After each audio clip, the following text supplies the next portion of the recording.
Hey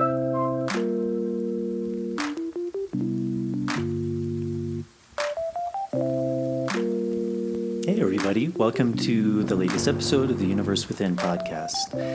This episode of the show is being sponsored by the Amazonian Plant Healing Center, the Temple of the Way of Light. I've worked at the temple for probably about the past decade now, and they run 12-day retreats working with 6 ceremonies, predominantly working with ayahuasca and the Shipibo lineage, and it's a really amazing place if you're interested in working with plant medicine, in particular with ayahuasca, working with a culture that's worked with these plants for a very long time, and just a set and setting that's really amazingly conducive to going in and doing really deep work. They work with 4 different curanderos or healers, 2 to 3 facilitators, a pre-ceremony yoga teacher. There's people who work with massage and bone setting, herbalists. So it's just a really amazing environment to be able to experience this work and to experience really deep healing and really deep insight into oneself. So if you're interested, the temple has unfortunately been closed since March of 2020 due to the pandemic, but they are scheduled to reopen in June of 2021. So to find out more information, check out their website at templeofthewayoflight.org, and there'll be a link in the show notes. Also, myself and my colleague Merav Artsy, who I interviewed, I believe, in episode 28 of the show, will be running plant dietas or diets in the Sacred Valley of Peru. We actually just finished one yesterday, and although this show will be airing a little bit later, but we just finished one, and we'll be doing another one in the month of May and another one in the month of September. And that's a really beautiful way to go deeply into this plant world, to begin to heal and learn from these different plants, working in the tradition that we were trained in, working with tobacco and tree diets. So that's a really amazing opportunity. And if you'd like to learn more about that, you can check out my website at nicotianarustica.org or Merav's site at tobaccodiets.com. And there'll be a link of both of those in the show notes.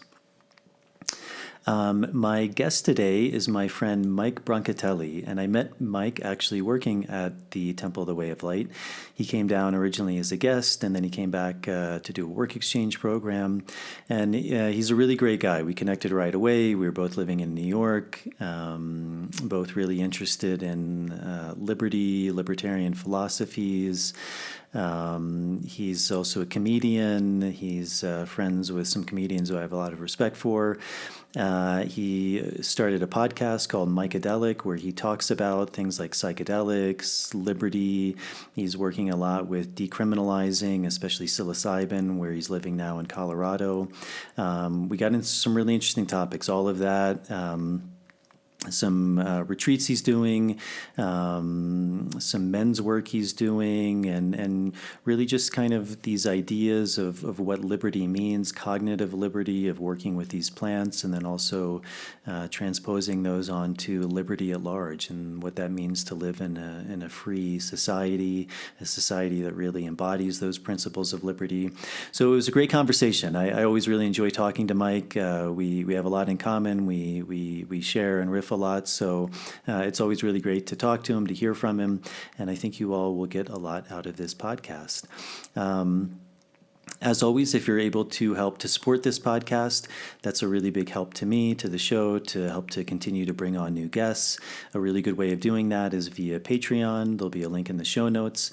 And for just a few dollars a month, you can subscribe. There's different tiers that give you different benefits, things like early access to shows, bonus material, Q&As. So that's a really big help to support me. And in supporting, you also get things back. So it's kind of a nice reciprocity. If you're not able to do that, simply going on the YouTube page, subscribing to the show, liking the video, and turning on the notification bell. That's a really big help in getting the show out to a bigger audience. That really helps with the algorithms.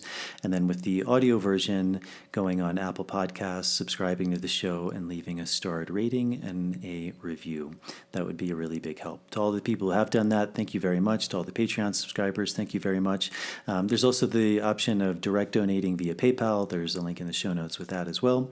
So I really hope you enjoyed this show. I definitely enjoyed talking to Mike. I hope you gained something from it, and I will see you on the next episode.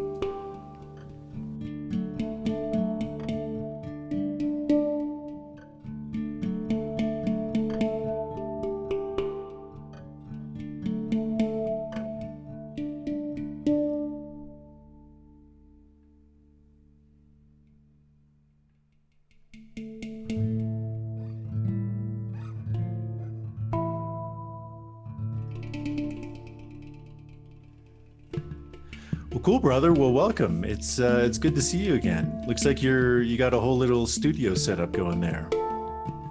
Yeah, a little bit. Got a tiny little space, but it's good for what I need. So you're living in around the Denver area now? Yeah, I'm in Denver. Yeah, in the city. Yeah. Nice, man. So we met, I don't know, it's been a number of years ago at the at the Amazonian Healing Center, the Temple, the Way of the Light. You came down, what was it originally? You came down as a guest, and then you got offered a chance to do some work exchange. I'm not even sure the exact story of how you came down in the first place. Well, yeah, my first trip down to the temple was as a guest in the summer of 2016. And then to say that I had a profound experience would be an understatement. And and I was like, okay, well, maybe I'm meant to do something in this world. And so I came back as a volunteer, as an RP.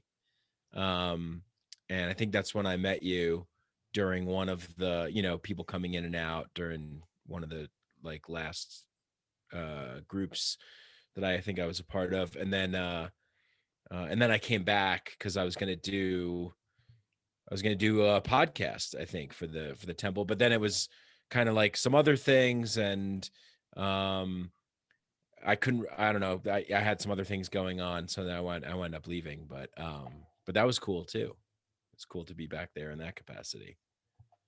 So what And got now you? you're doing that. Now that's kind of what you're doing, and it's awesome. And you're doing an amazing job. I've listened to a bunch of the shows that you've created, and it's just great. I love what you're doing. So thanks for having me on the show. Appreciate it. Oh, thank you, brother. So what got you interested in plant medicine in the first place, or specifically with ayahuasca and kind of that call to come down to the Amazon? Yeah, for ayahuasca, it was, I had been journeying with high doses of psilocybin and taking other psychedelics kind of in more of a recreational setting, but psilocybin was kind of my intentional journeying method. I had this whole setup, the Terrence McKenna sort of 5 dried grams in silent darkness. And, I was like a part of that. But these kind of deeper core traumas or wounds or just unconscious habits that I couldn't see the root cause of didn't seem to be going away. And I also didn't know anything about the work integration. Like, I didn't know anything really. I was just kind of doing stuff on my own. But I believe it was Amber Lyon, talk about the healing powers of ayahuasca, former CNN war correspondent, journalist, Amber Lyon, who whistleblower and now plant medicine activist. Um, and I also heard Aubrey Marcus on Joe Rogan's show talk about it. So I thought, okay, well, maybe there's really something to this. Maybe there's really something to this thing. And I specifically chose the temple because it is a healing center, and that's why I was going down, was for healing. And actually, funny enough, I originally couldn't get into the temple because they were all booked up for the times I wanted to go. So I was just like, well, I'll just go to this other place. And the other place was like, I think it was called Pulse Adventure Tours, and they have like zip lining and like all this other stuff. And I'm just like, yeah, maybe I read some things on Reddit. They didn't have some good things to say about some of the people there and stuff. So I thought, all right, maybe this isn't a good idea. And then magically, like a spot appeared for the retreat that I wanted to go on at the temple. So I went, but I went out of desperation. I felt like I was really suffering and had some deep wounds that I couldn't touch or couldn't reach. So it was really a true healing journey for me. Hmm. So you grew up in I think the New York area, and originally you were really interested in comedy. Yeah, you were, because I know you were friends with Dave Smith, and you were in that comedy scene. What was that like? Is that something I mean, I guess we can talk about that later. But I know you're starting a new comedy podcast. You have a podcast, so we'll go into that. But what was the interest, or what drew you to comedy? Well, people always told me I was funny, and I knew I was funny because it made people laugh, and it felt good, And like all my friends were funny, I think like I was a party guy, So I think like growing up, the most important thing to me was always like going out partying, and there was always like drugs and alcohol involved. But but it was just about being the center of attention, making people laugh, feeling good all the time. And then I started like working, and I just was like, this sucks. This doesn't feel aligned. This doesn't feel good. And then my friends who are all funny and hanging out all the time started not to so much anymore. And I was just like, well, I'm living in New York City. Let me just go to like an open mic and just see, what's going on. And it was a little weird at first because the open mics, the way that they are in New York City, is they're not like a regular crowd. It's just all comedians that are just like, hey, I get minutes on stage, like cool. So it's not the best audience. But anyway, I kind of like stuck with it, and eventually I wound up getting check spots at clubs in the city, like Stand Up New York and LOL Comedy Club in Times Square, which is a real hell of a place. Emphasis on the hell.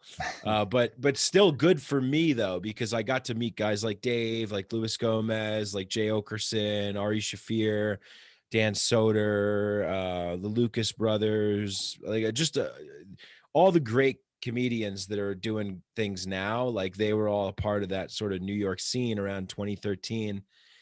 And I just loved it. I don't know. It was just something that just seemed natural. I feel like comedy, and now I've got this comedy podcast that I'm working on right now, and it feels like a natural language to me. Like it feels like the way that I understand things in the world, or my opinions about things, or how I feel.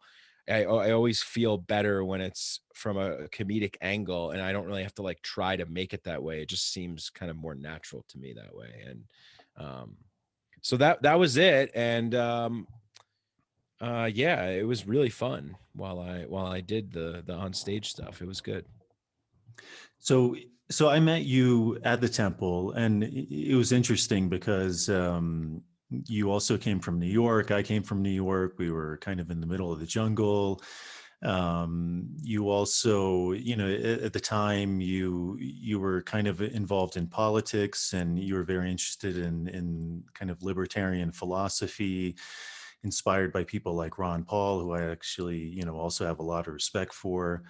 And then you had also had this podcast, the Psychedelic podcast. So what was kind of the evolution that made you start that podcast, that got you interested in things like politics and libertarian thought, and how did all of that come together also with comedy? Because I think for a lot of people, those are like very foreign fields, but Yeah. actually they can integrate beautifully together. So, what was it in your kind of experience that brought all of those things together?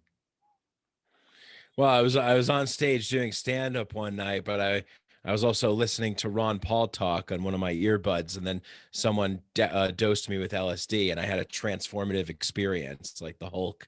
I wish I had a cool story like that, like I, like a cool comic book story. But it did kind of feel like that, like over like a long stretch of time. I was just really interested in seeking at the time, I guess, seeking truth, right? Um, so I was like really getting my actual education after college. And I graduated college in 2009, and the economy had just tanked. And I was applying for jobs, and people were laughing at me because I was wanted to work in advertising. I thought I was going to be like Don Draper, you know. And it wasn't going so well. And I was like, what is happening? Like, what is happening with this like economy? You know, I thought everybody in my life just told me, go and get your degree and then you'll make money and you'll be fine. And I just like, I didn't know anything because like I said, I was just a party guy. I was interested in laughing, having fun. Um, and so I just was like, all right, well, this is what the adults say. This is what my parents say. This is what teachers say. This is what smart people say. So when that happened, I was living in New York. I moved to New York City, and I was trying to get a job, and I couldn't get a job, and I started working at a restaurant, and I was very interested in why things are the way they are. And I read a book by Peter Schiff called How an Economy Grows and Why It Crashes. My friend gave it to me, and and then a friend of mine, like I had been a big Obama guy in college because I didn't know anything. I was just like, this guy is an amazing speaker. You know, I was just in this trance of like, yeah, yes, we can, you know. And and and so my friend said to me, and he's a black guy, and I was like, yeah, Obama, you know, like of course, me just assuming like an idiot, like, oh, you must be for Obama, right? And he's like, no, I actually like this guy, Ron Paul. He's really good and you should check him out. And he's from Texas, but he's cool. And I was like, well, okay. And so I started checking him out. And then I was like immediately transformed. Like I just was like, wow, like everything that this guy's saying makes total sense.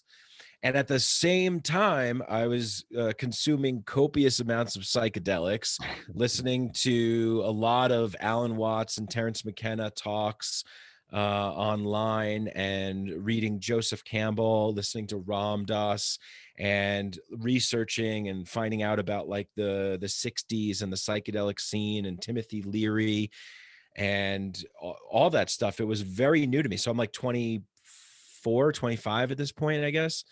And so I was just like getting my mind blown like every day. And I still had that element of like wanting to be funny and things like that. So it was like a lot going on, you know, psychedelics, libertarian philosophy, spirituality, and comedy. And then like on top of that, like a day job, and a lot of drinking and a lot of drugs still at that point too. But it was definitely a fun time, and I definitely absorbed like a hell of a lot of stuff. And yeah, it was that was sort of that period that was like everything happening at that one time. Mhm. And what made you interested in starting the podcast? Oh, right, Mikeadelic. So in 2014, Dave Smith and I decided to bring back Part of the Problem. He was doing it before and he stopped, and we would hang out at LOL Comedy Club in like Eastville Comedy Club in the green room and just like talk philosophy. And I was like, man, this guy's like really similar to me. And we're like, you know, but he seems like he knows more and he's been on the path for a little bit longer than I have.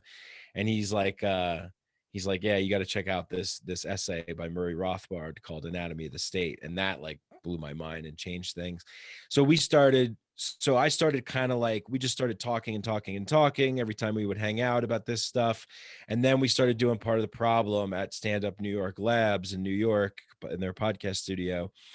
But as I was progressing on this journey of mine, as I just explained, all that stuff happening at the same time, um, I realized that like I didn't really fit into Part of the Problem anymore, because it was kind of more of a daily politics show, getting into the minutia of politicians and laws and news and what's happening.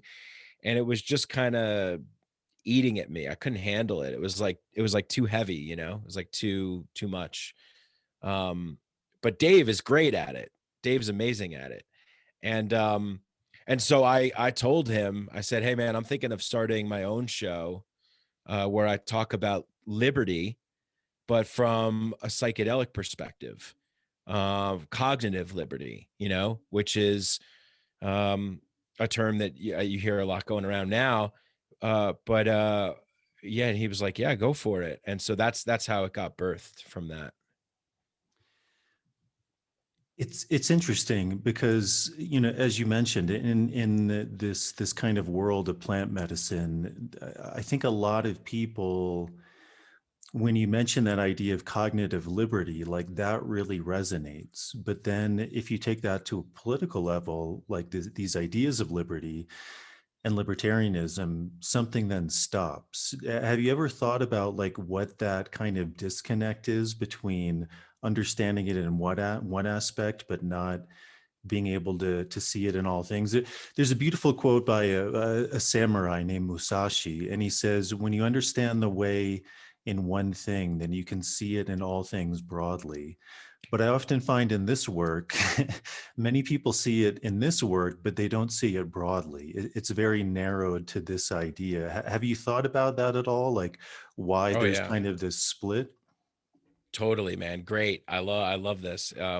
Yeah, it's really interesting, right? Because it's like as above, so below, right? As within, so without. We all have parts of ourself that we refuse to look at. It's really, really challenging, I think, for the average person to sort of be logically consistent with their views. And I don't know, there's the Dunning-Kruger cognitive bias. There's all these ways that we can package it and shape it and label it and say what kind of condition it is or whatever. But it is really interesting because when I talk about cognitive liberty among the psychedelic plant medicine, fungi, toad, conscious community, um, is I guess got to be a better word for it, right? It's like they get it. Like I get pieces of liberty from like Jack Cornfield, from like Thich Nhat Hanh. I get pieces of liberty from, I see the liberty everywhere in the messages. However, it's always compartmentalized, and I think that's because that's how we show up in the world as compartmentalized, that there's this fear, and especially with labels and names, that there's an idea, there's an association with the kind of energy that libertarian, what that means, what that represents.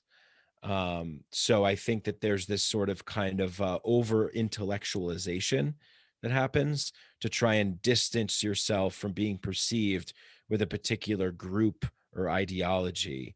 I don't know, maybe there's more to it, but that's kind of my initial thoughts on it. Yeah. Hmm. What do you think?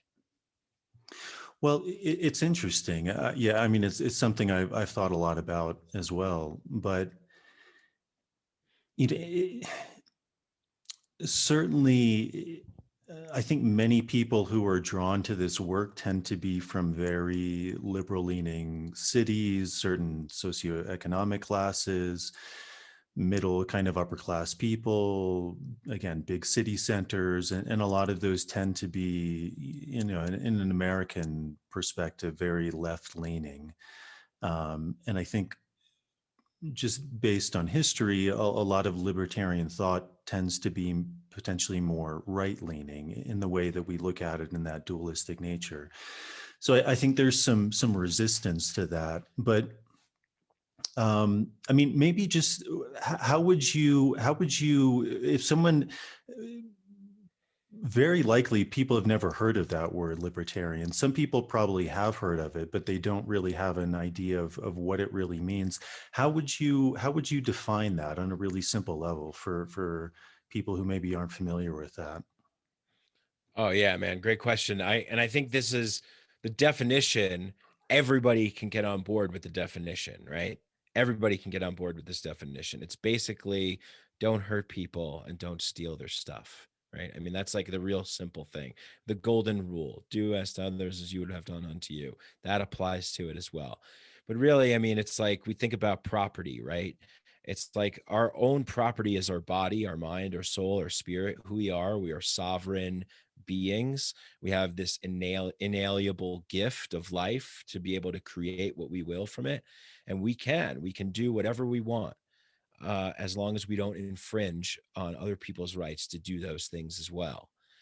So one of the principles that I think is a really great principle in theory, and if we could really kind of come to a more conscious and compassionate and curious and tolerant society, then we could have the non-aggression principle as a fundamental pillar of what we strive for.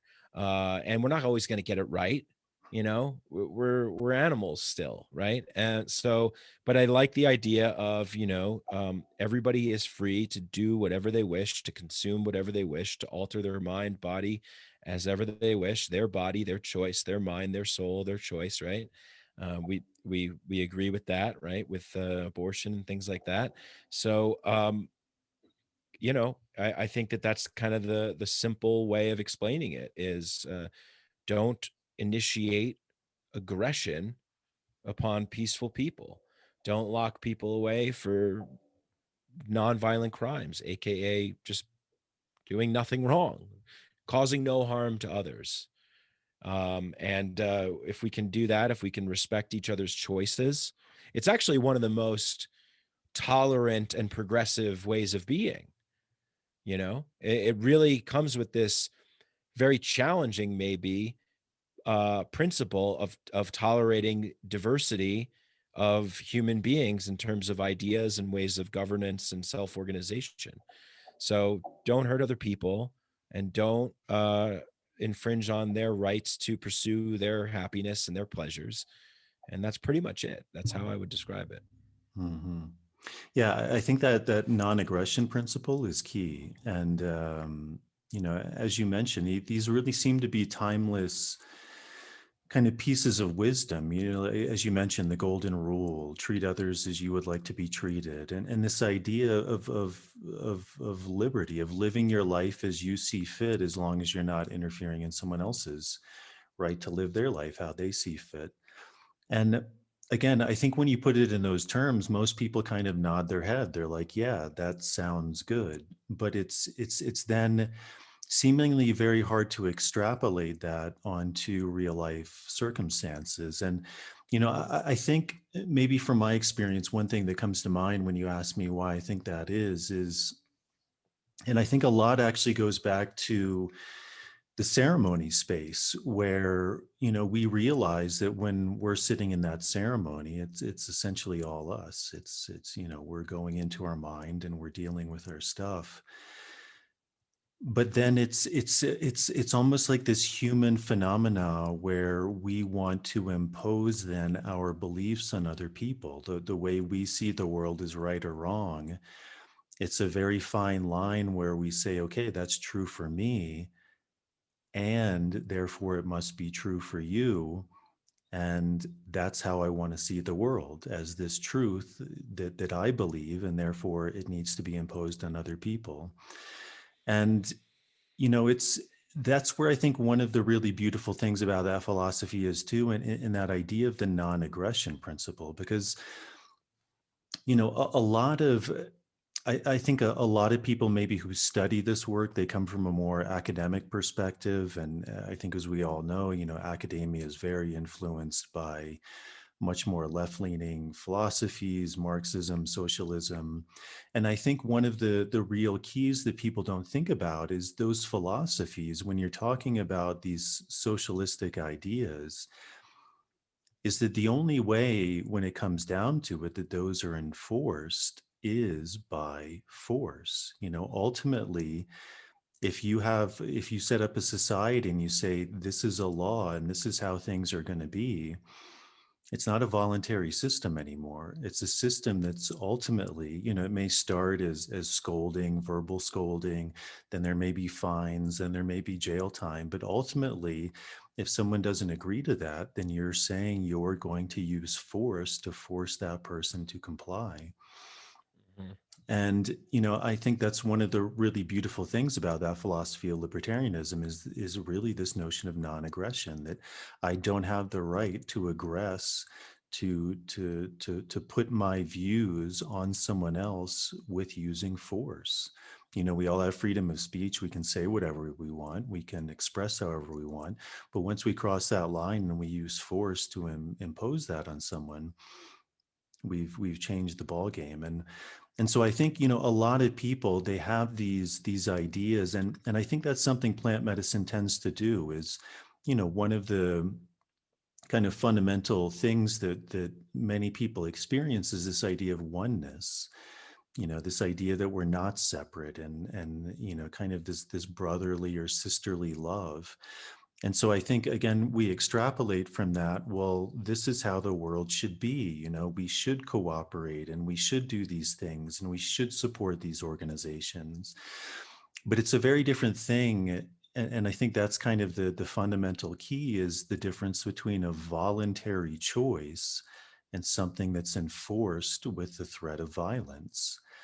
And, we all have the ability to create whatever world we want to live in voluntarily. I can choose to live my life however I want. I can support whatever organizations I want. I can give money to whoever I want. I can act with my hands, with my labor, with my time, with my voice, with my, choices, the money, the purchasing power I do.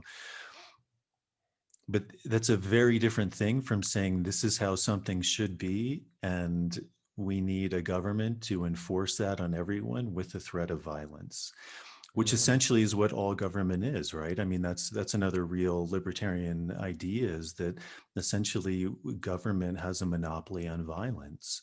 That Yeah. if there's a law and we don't agree to that, eventually they will come and use violence to coerce us into doing that. So. Right, right. Yeah, totally. And it's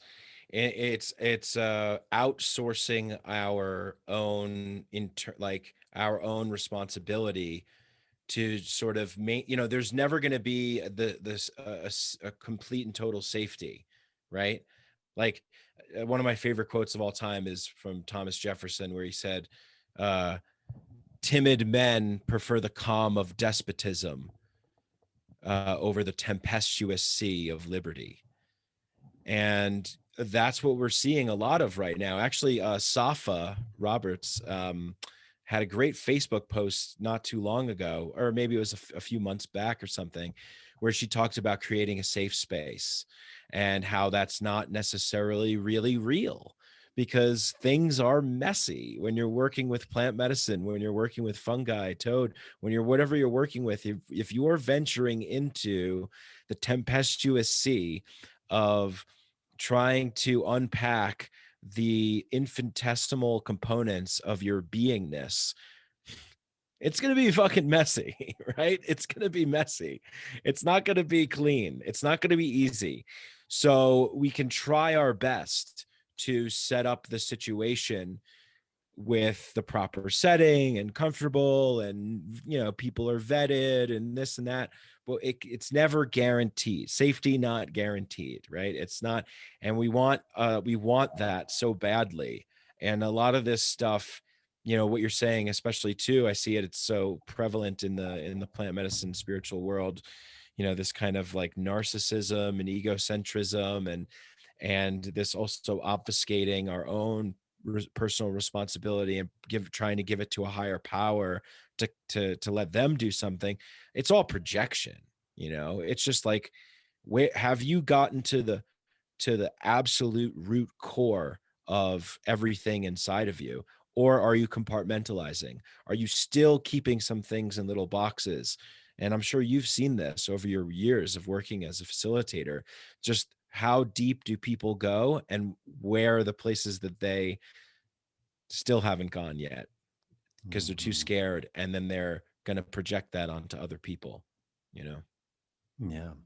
I mean, even that ceremonial space, I mean, that's a very, I think, libertarian ideal, right? Is it's a voluntary exchange of goods. It's we're providing this service, you're coming, you're agreeing to certain rules, but at the end of the day, we're never forcing anyone. It's not like you have to drink, we're going to put a Oh, gun to your really? have to Oh, drink. that was my experience, actually. Tanya put a gun to my head, and And it's Yeah, this you're right. idea Yeah. of voluntary exchanges. And, because I think a lot of people, when they think about libertarianism, it's this idea of like chaos, that, there's no order in anything. And Ooh, there's that's a good question. whatever order we Yeah. want to put on things, right? But it's a voluntary order. We all agree to certain things. And, uh, you also mentioned this idea of fear, which again, I think that's another one of the real root causes is, and it's very interesting because, as you said, it's like this thing of compartmentalizing. I think a lot of people see it in one aspect, but it's hard to put it out there broadly. And certainly from my experience, what plant medicine is doing, and this you hear in shamanic traditions all over the world, but it's this idea of power, this idea of finding our own power. Now that can also, cross over into the realm of what you may call witchcraft, or like brujeria, when you start using that power for nefarious purposes. But again, this is the choice that we make, the choice we all have. What do we choose to use that power for? And that, ultimately it's an internal power. It's seeing that I'm not a victim, that I have volition, that I have choice, that, all of these things that arise in my life, I have the ability to navigate those, to heal those, to come back into wholeness. And I think these plants are really pointing us in that direction of finding our own internal power and finding truth, finding freedom, being free of all of these things we're carrying around, being free of the baggage, of the traumas, the beliefs.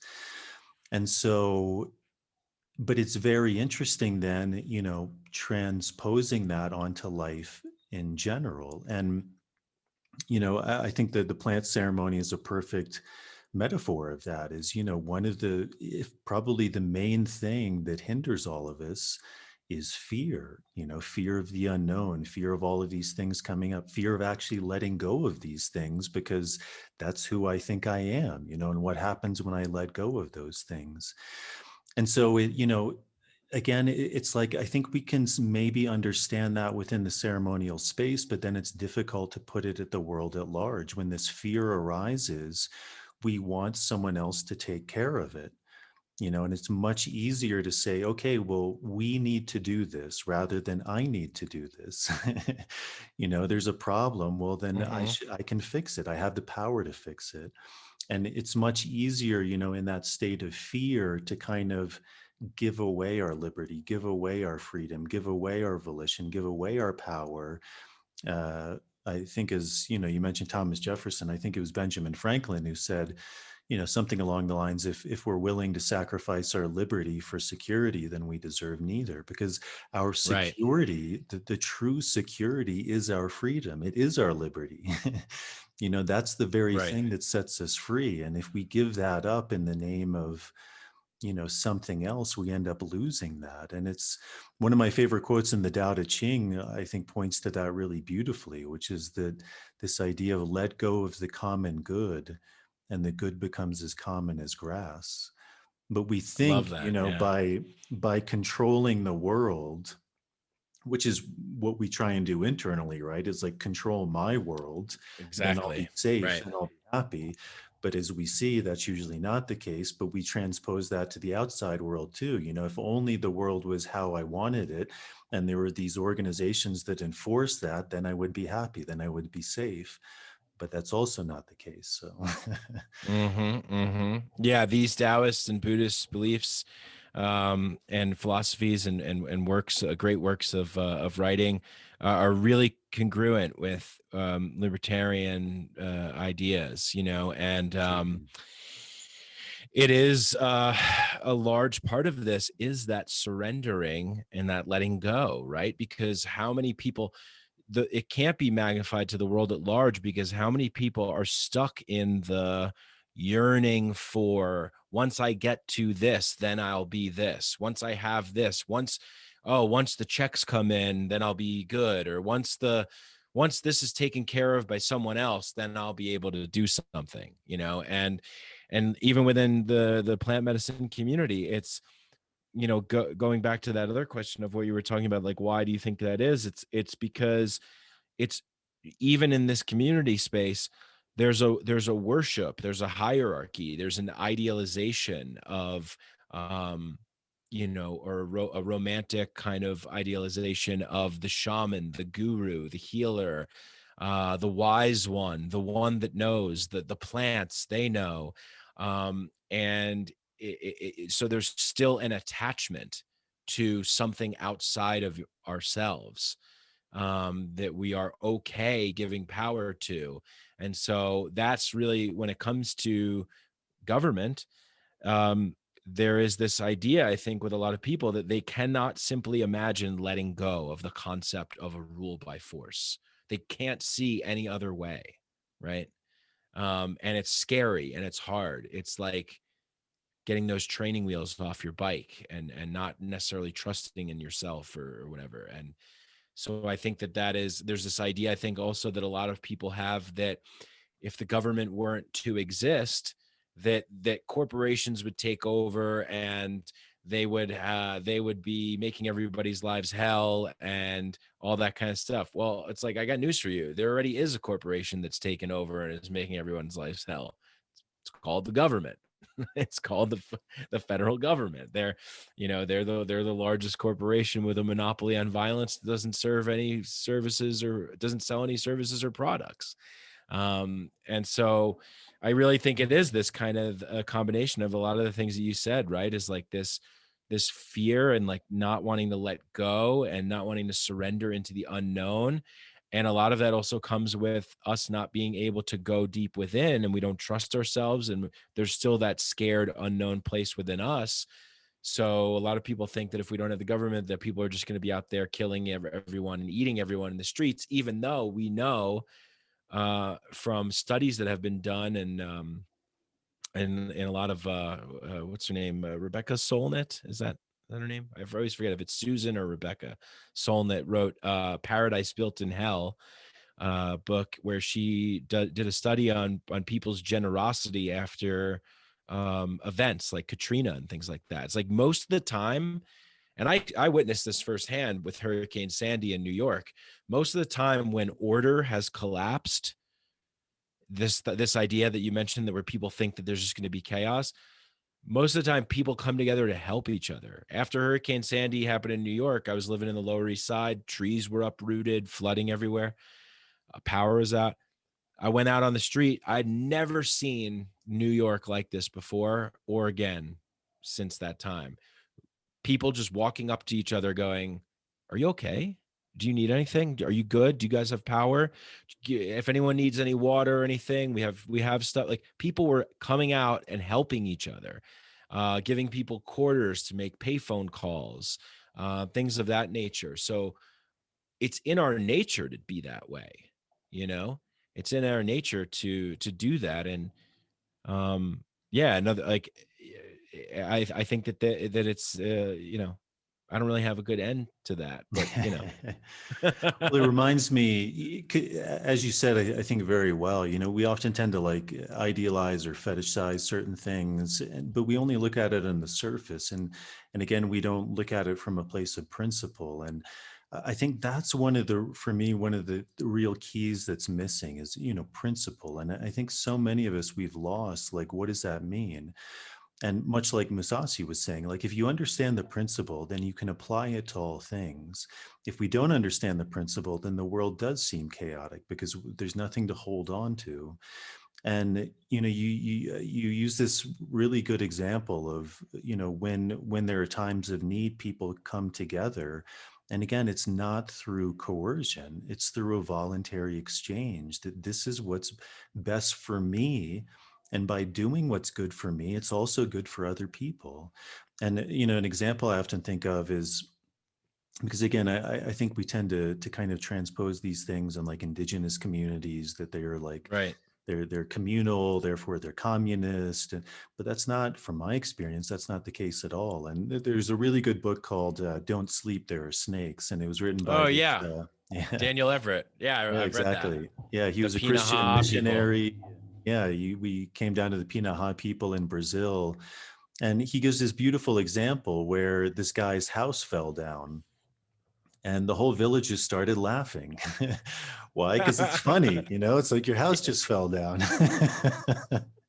Going back to comedy, like if you're not that attached to the outcome, that's pretty That's it. hilarious. Like someone's house That's just it. fell down. Yeah. But there's no chief saying, okay, you have to rebuild that, or we have to come together now as a community. And if you don't do that, there's going to be coercion, there's going to be force, there's going to be consequences. What ends up happening, everyone comes together, they all put in their time and their labor, and they build that guy's house again. Why? Because when you work together as a community, things get done much faster than if you were only to work as an individual. But there's no threat of coercion, there's no threat of force. It's a voluntary exchange because it benefits everyone. And how does it benefit everyone? Because when Mhm. someone else's house falls down, then everyone's going to come together. Why? Because you helped me, so I'm going to help you. Now, if one guy doesn't want to participate and help, he doesn't have to. Nobody's telling him that. But guess what? When his house falls down, probably no one's going to help him. Why? Because he didn't help anyone else. And so it's this, when we act in this voluntary exchange for our own good, for the good of the community, then things actually work. It's Yep. it's kind of like anything. Like, I mean, I think we all realize this. Like, even as kids, like when you're told to do something, there's a natural resistance to it. It's like nobody wants Mhm. to be forced to do something against their will. But if Right. you can see within yourself that it's beneficial towards you, then you're going to be drawn to do it. So, Yeah, totally. And we're all anarchists, on every day. We're all enacting the sort of anarcho-capitalist libertarian type way of exchange of goods and services. And of even if you think about it, when you go to like a party, right? Like it's just people, the way that we act in our lives on a daily basis with each other is the way in which most libertarians and anarcho-capitalists are thinking of how we could have a society, right? But then what happens is you get people that say, well, what about the roads, or what about the military, or what about this, or what about that? And we have answers to all that stuff as well. And it's just about, do you want to go there, and are you willing to be open to a discussion that doesn't get um, clouded by sort of irrational fears or emotional hysteria. mhm. And we're in the age of that. We're in the age of everybody needs to be hysterical about everything to get attention. We're in everybody's clickbait. you know Mhm. Have you given any thought why that seems like a really, again, hard thing to extrapolate? Like, because you said it very well, this idea of property, and again, a lot of people don't believe in property, but again, for me, that seems like they really haven't extrapolated it down to the principle, down to the root. And you said it very well. Like, ultimately, my body, I think we can all agree that that's my property. That's why we say, like, you can't rape me, you can't like steal my organ, you can't take my heart out. Why? Because that's my property. We realize that that's mine, like that belongs to me.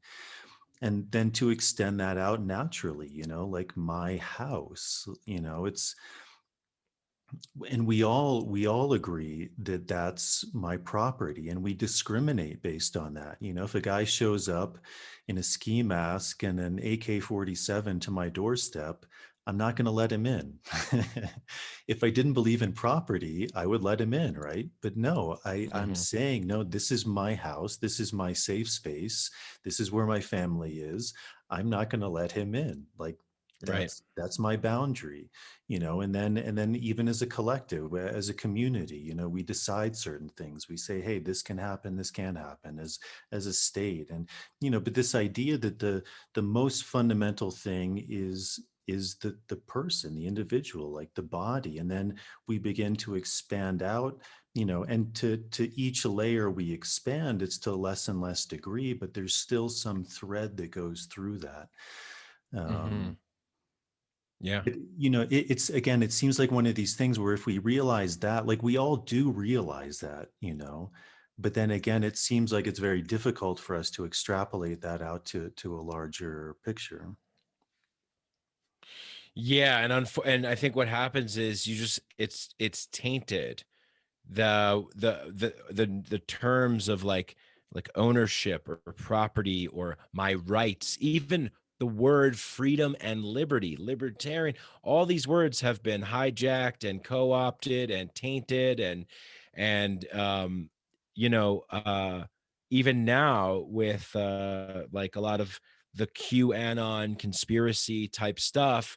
I mean, it's really, in my opinion, a brilliant psychological operation, because what you do is you take a lot of things that are true, throw in a lot of things that are Looney Tunes, and you know trap a lot of otherwise intelligent people who are seeking truth and want to know what's going on in the world into a labyrinth of a never-ending labyrinth where they will never get out. And then you can ridicule and you can say, oh, look at these crazies, you just conflate everyone together. So whatever, the 9/11 and the flat earth, or JFK and the hollow earth theory or whatever, are like all conflated into one thing. And it's a really genius tactic because you can just dismiss and you can ridicule, and it gives and then what people want to do is they want to say, well, because we don't want to be associated with that, we're going to go to the other opposite end of the spectrum. So yeah, government and mandate things and da da da da da.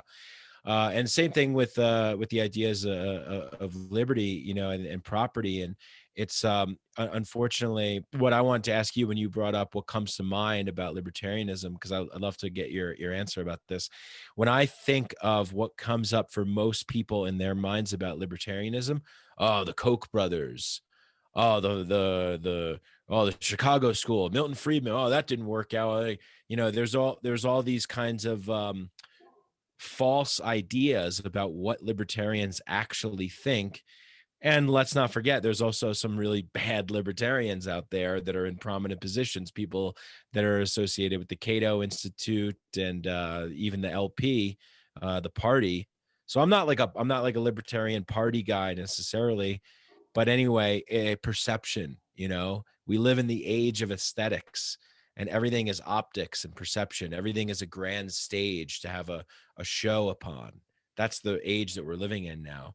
So these deeper ideas and these kind of applying things and extrapolating for logical consistency across the board in all aspects of life is unfortunately lost, because we're in this age of everything is a show and everything is a clickbait headline and everything comes with an emotional temper tantrum with it. Hmm. Why do you think it is? I mean, maybe it's always been like this, but I guess my question is, especially about comedy and comedians, they often really seem to be the people that kind of push back on a lot of these things. As you were mentioning, kind of this culture that's about blaming and showboating and clickbait, and very much like the woke culture, very much finger pointing on everything. It seems like in the day we're living in, a lot of comedians, people like Joe Rogan, Bill Burr, Dave Chappelle, Dave Smith, who you mentioned. It seems like a lot of these are the people who, at least publicly, are the ones kind of pushing back against a lot of these, for lack of better words, bad ideas. Do you think that's just something inherent in comedy, which is part of that is observing the absurdity of where society is and trying to push back and make light of that? Uh, because it seems like, a lot of people are also really afraid to speak out right now. And it seems like comedians are some of the very few people who have that courage. Do you think that's just kind of part of the nature of what it is to be a comedian, or do you think there's something in the society that even maybe asked them of that? I mean, I also think of people like George Carlin. I mean, one of the great comedians. I mean, I think very much in alignment with things we were speaking of. He was talking about these things, back in the 70s. I mean, he was way ahead of his time in that regard. Yeah, a real truth teller, a real revealer, a real dancer on the bridge between worlds.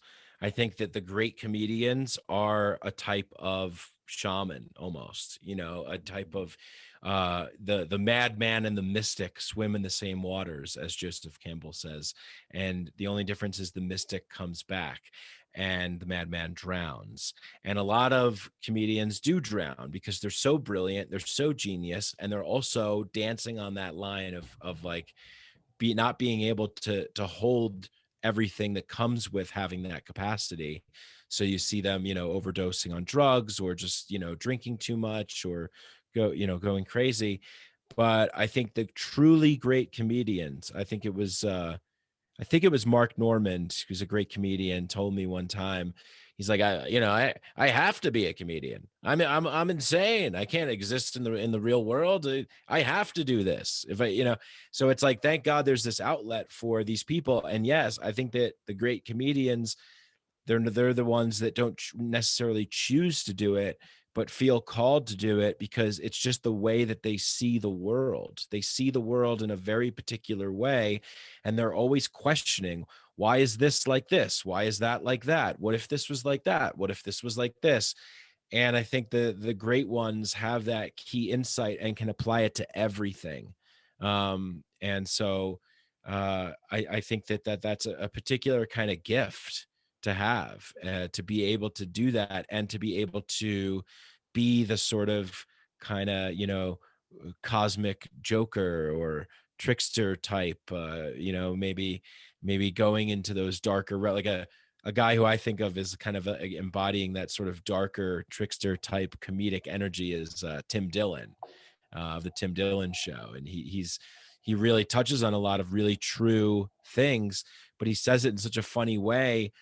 There's something really powerful about communicating truth with laughter, because it's undeniable. It's just undeniable. If you're laughing, you're laughing.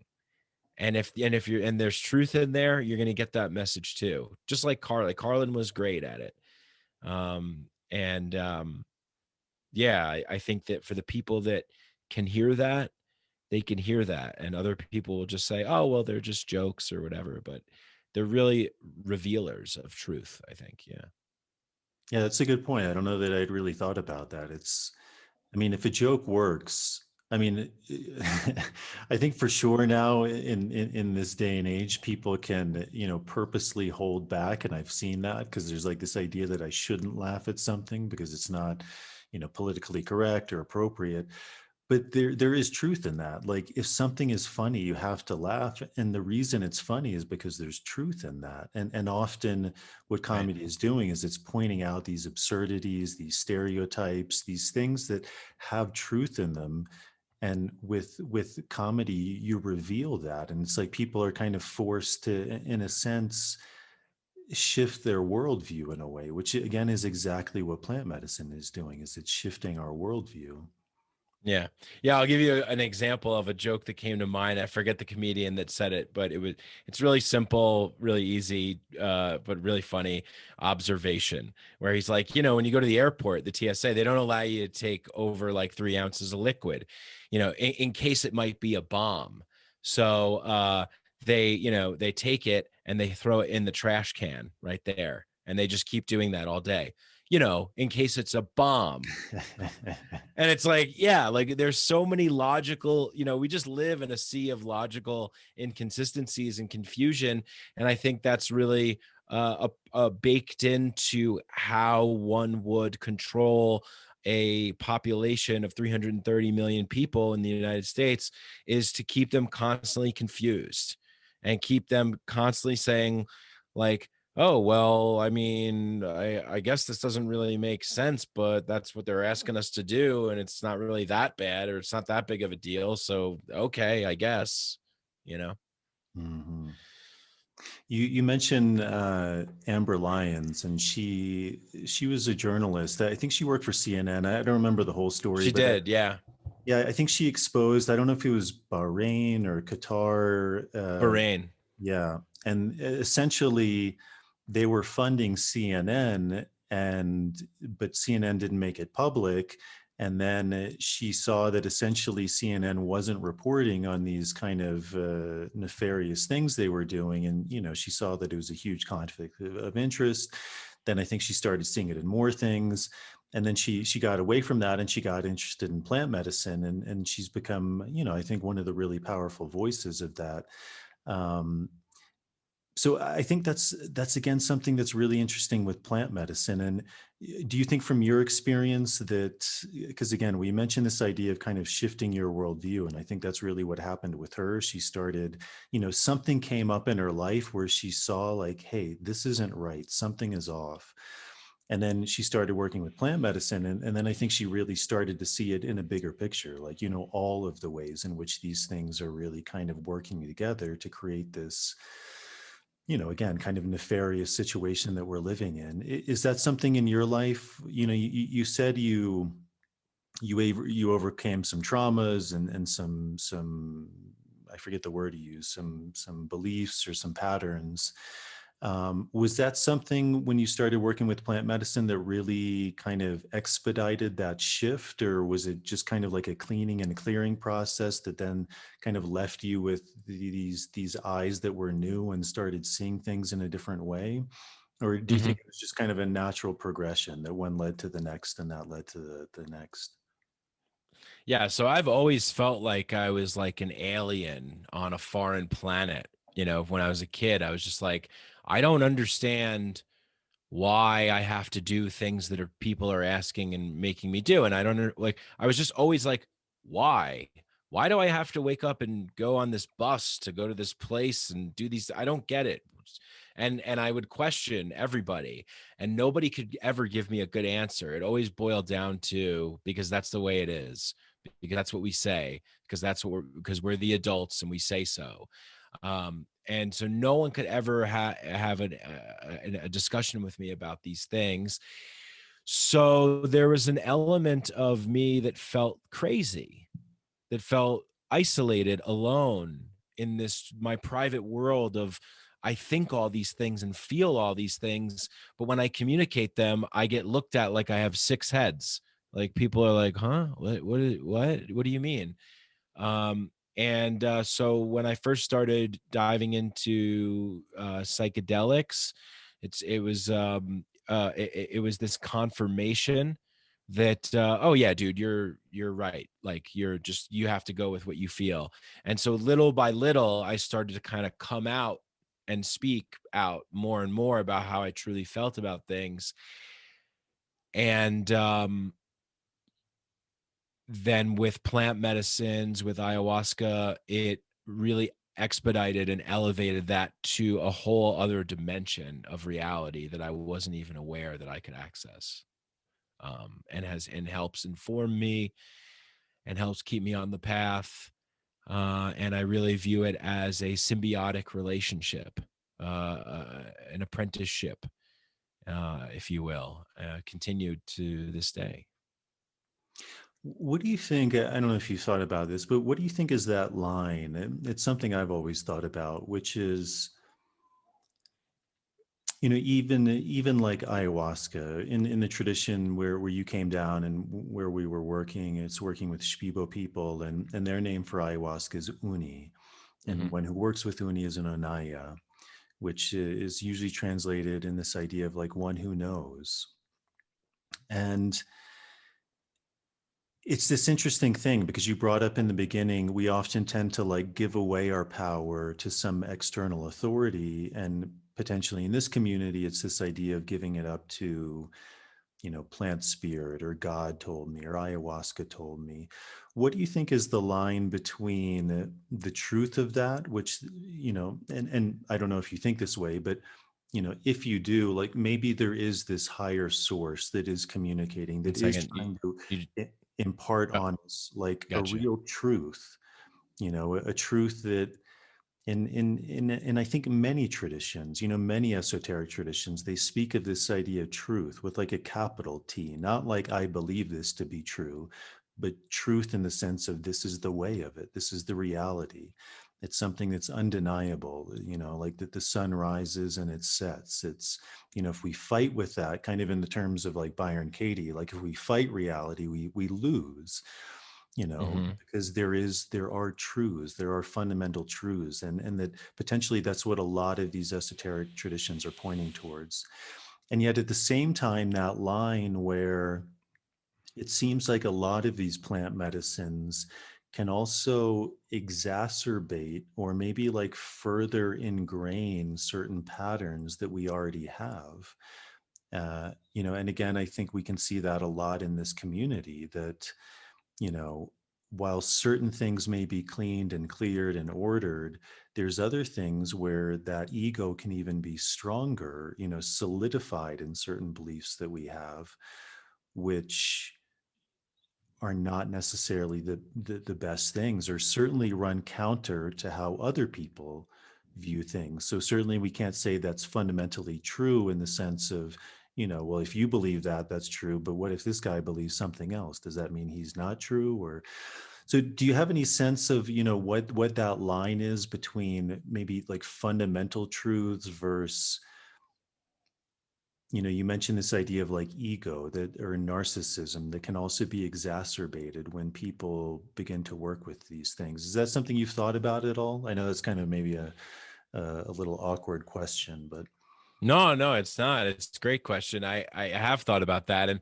I remember when Trump was president, people would say, "Well, if he just drank ayahuasca, you know." If and that idea kind of circulates too. Like someone was holding up a sign during the protests and riots over the summer, like cops need to do ayahuasca, and it's like, I mean, I don't know, man. Like, I tend to think that these are non-specific amplifiers, like if Trump drank ayahuasca, it would probably just be like, oh my God, I had the greatest vision. We're going to make America even greater. I purge better than anybody, baby. But like, it's, it, yeah, it's going to, what does Cho Young Trumpa say? The enlightenment is ego's uh, ultimate, what oh shit, I forgot how the quote goes. We're gonna have to edit this out, but it's essentially anything can be converted to ego's use. Anything. The most profound, beautiful, spiritual, enlightened experience you've ever had in your life could somehow become converted to your own, ego projection and materialist kind of way of living. And partially part of that is the environment which we find ourselves in. A lot of us are, we're like water. We take the shape of the container that we live in, and with this certain kind of crony capitalist, state run big bank empire of, never end, we're always going up, and things are always getting bigger and better, and we're expanding more. We can't keep that going, but that's the environment that I think we have to enter into. I mean, that is the environment because that is part of the reality. Um, so I think that, just to answer your question, as soon as we think that we have arrived somewhere, we're tricking ourselves. As soon as we think that we're a part of, that we're like a part of some special mission or cause, or that we are, people tell us that we're great and how good we are. And as soon as we start identifying with that, then what happens is naturally there's a hierarchy that starts to get formed, and there's all kinds of abuses of power that then come with that, and you sort of lose the point. I think, I don't think the point is to um, say that there is a truth with a capital T forever and ever and ever, although I kind of do think that there is. But I think that the truth forever and ever with a capital T is that there really is none. And that it is that we are constantly forming agreements with each other and negotiations and contracts with each other to form some kind of general consensus reality. Um, and it's messy. And a lot of the times, it gets lost in a lot of the projections of the ego. Um, but more speaking more to that, my feeling is that we are infinite beings having a finite experience. Everything is temporary, nothing is permanent. Everything is constantly changing, decaying, and then growing again, and it's a constant fluidity and state of flux. And really to play with the chorus of that, to play with nature, to engage in biomimicry, if you will, right? Like the natural creative destruction, infinite yin yang of the universe, is to try and play with the chords, with the melody. I think as soon as we start to think that we can be above it or take over, right? Like if you go see an orchestra perform and one trumpeter just decides he's going to have a solo in the middle of this symphony, it's going to kind of, ruin things if it wasn't like a planned event or something like that. So I think it's this, we build truth with every choice we make, with every purchase we make, with every action we take, with every way that we talk, our tone, how we are with each other. And we just do this forever and ever in all kinds of forms. But one, this is for certain here, and we might as well try and live with some kind of acceptance of the fact that uh that this is a gift and that it's impermanent. I don't know. Now I feel like I'm just rambling, but that's pretty much, how I feel, I guess. And I could talk about this for like 2 hours straight, probably, but that's kind of the core of it, I think. Hmm. What do you, because it seems like a lot of the things we've been touching on are really becoming exacerbated in a way with the current situation we're in the world with the pandemic, a lot of these things of fear, of giving up our liberties, of moving towards a centralized control. I mean, I'm sure you thought a lot about this, but what do you see that this is leading towards? Is it, do you feel it's just a natural progression of the way things have been moving and it's just becoming heightened now? Or like, what do you, I guess, what are your feelings about it, and where do you see all of this leading to? Yeah, most definitely it's a natural progression, because if you look at the dawn of civilization as we know it, it was a way to keep slaves working in one place and provide them with everything that they needed so that they would stay there, so they wouldn't rummage, go travel around in hunter-gatherer bands and tribes. So if you can control the food supply and take care of people's basic, security with things of that nature, then we're going to build a great empire. We're going to build great civilizations. But what is that all? What's the point? Who are we building this? Where are we going? What are we trying to do? If not incorporating the ideas of total human liberation, freedom, which liberates people into an infinite field of diversity and novelty and newness.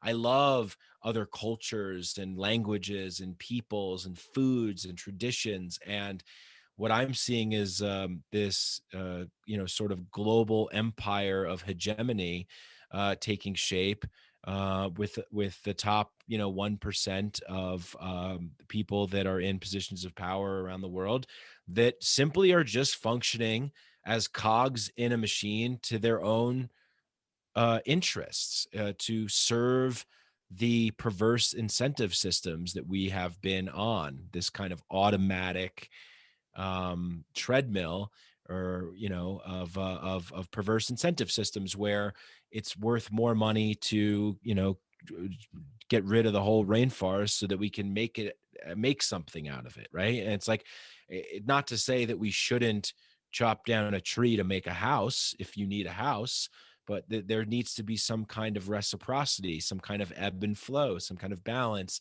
And I think that's really what I hope we can learn, because if we don't learn that, where we're going to go we want to just get back to unity, like everybody wants to get back to the one. Everyone wants to go to the non-dual space where we're all connected and we're all one.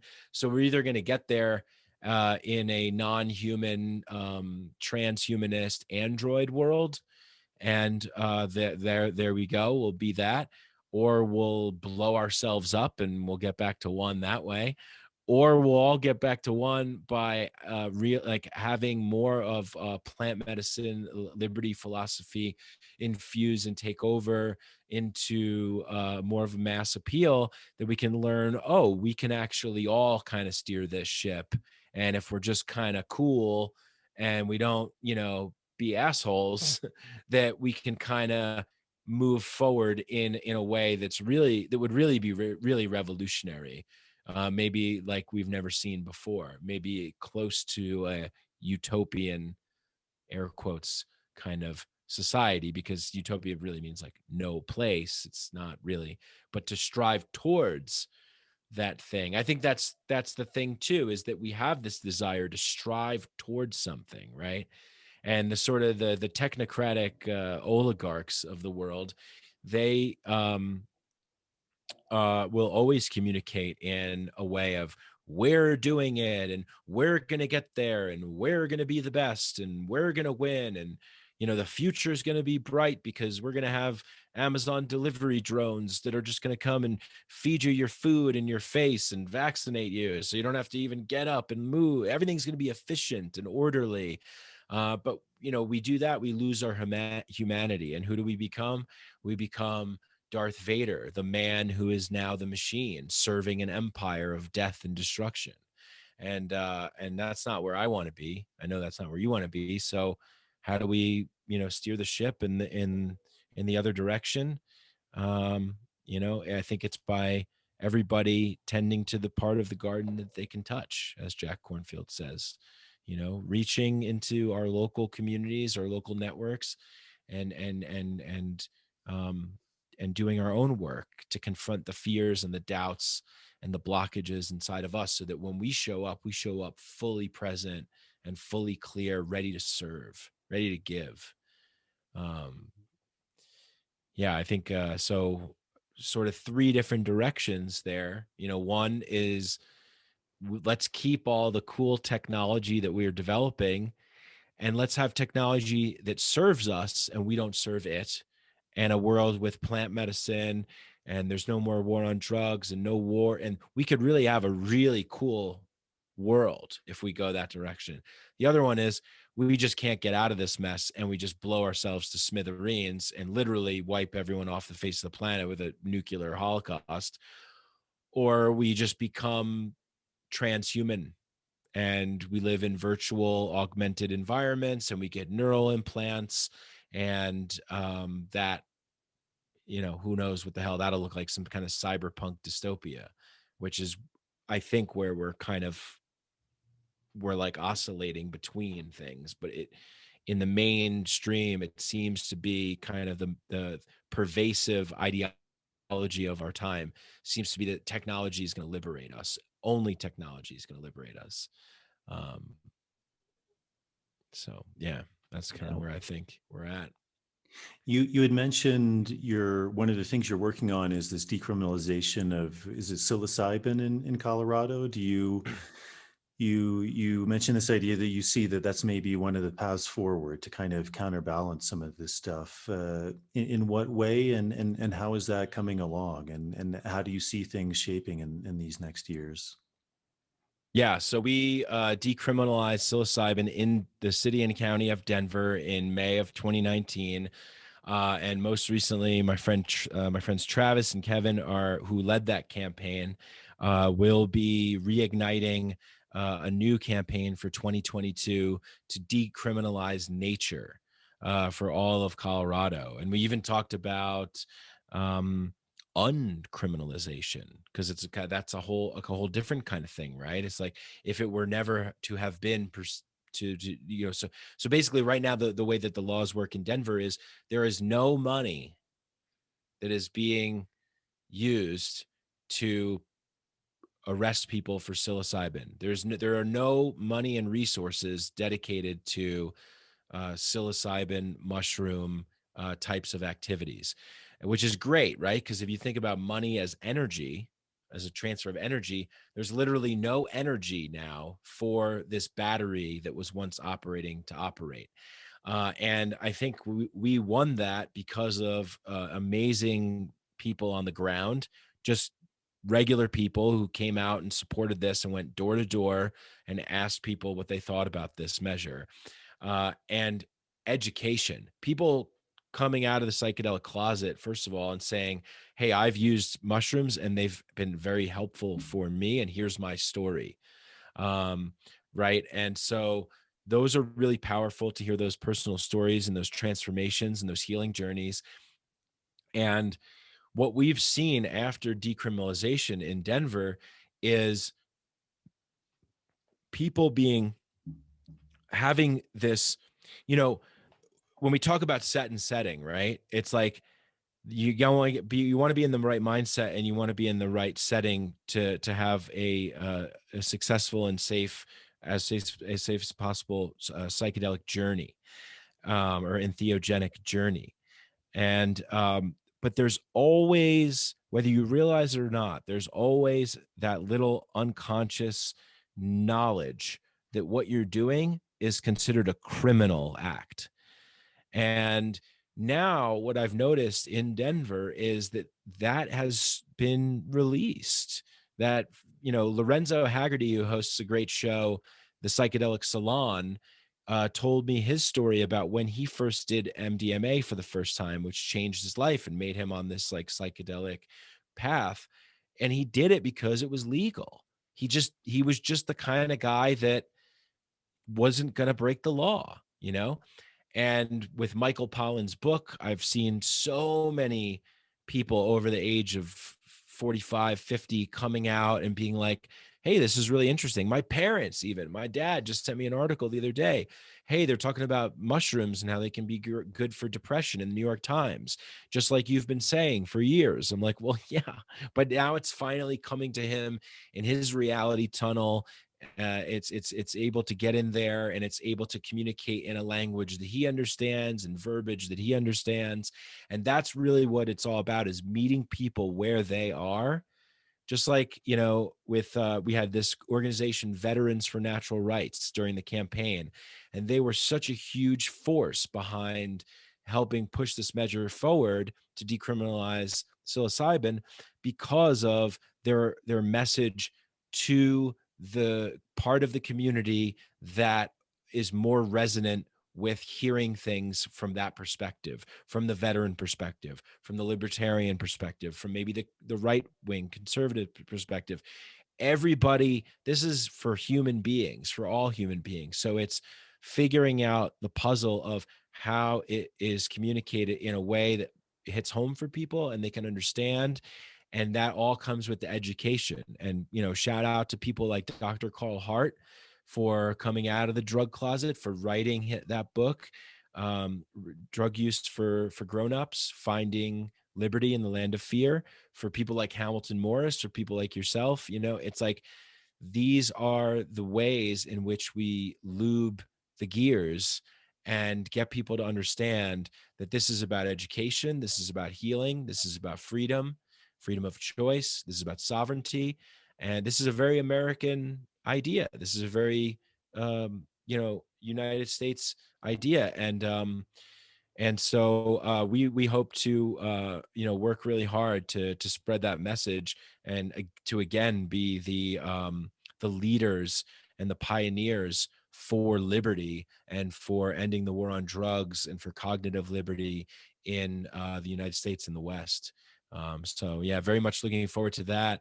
And I'll just say one more thing. I forgot to mention the idea, since this fear has been released and now psilocybin is decriminalized, more and more people are interested in learning how to cultivate and how to grow, and myself included. I've done some things before, but I've really learned now how to cultivate my own supply for personal use of psilocybin mushrooms, and really, test them and ensure their safety and their potency and their pureness.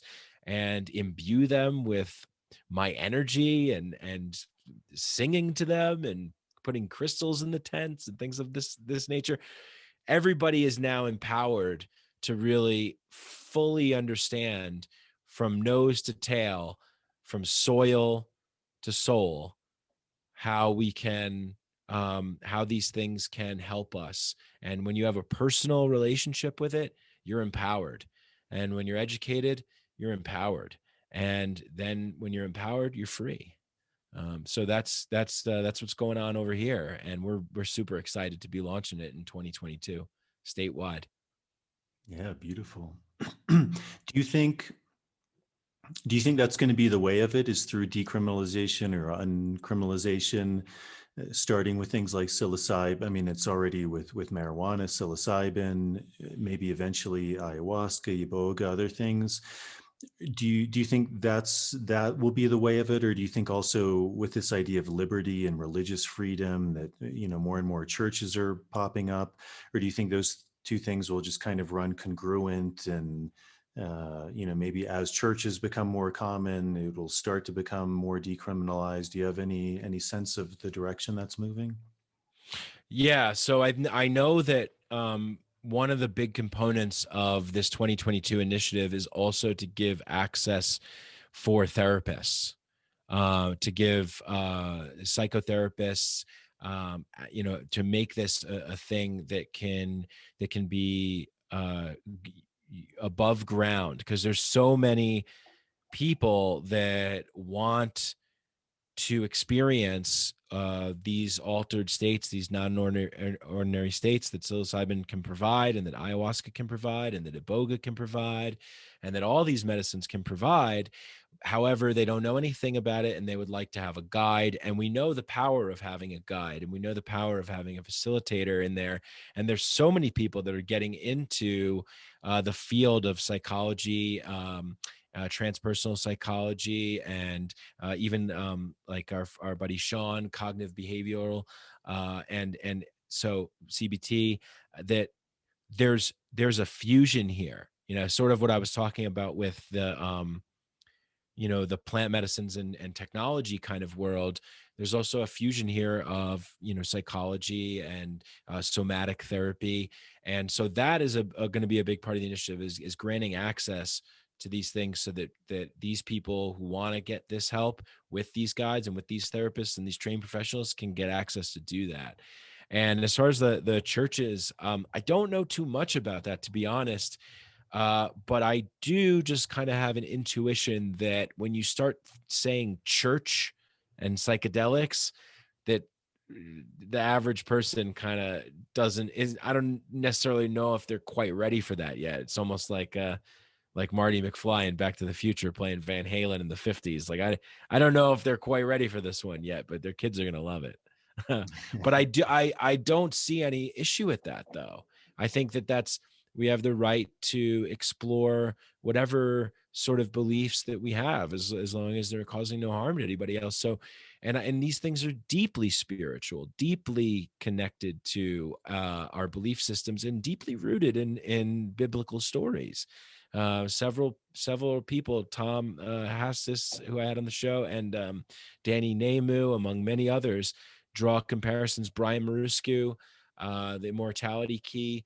These are holy sacraments, and regarded as such by many of the great civilizations and great societies of our time, just like the Greeks with the Lucis, and throughout time. So that's a good question. I would have to see what that would be like. I know there's like the Church of Cannabis and places like that around, but I have to take a look and see what else is going on and sort of the church aspect, because that's an integral part to it as well, I think. Yeah, I mean, it seems like also with just the advent of the internet and this proliferation of information.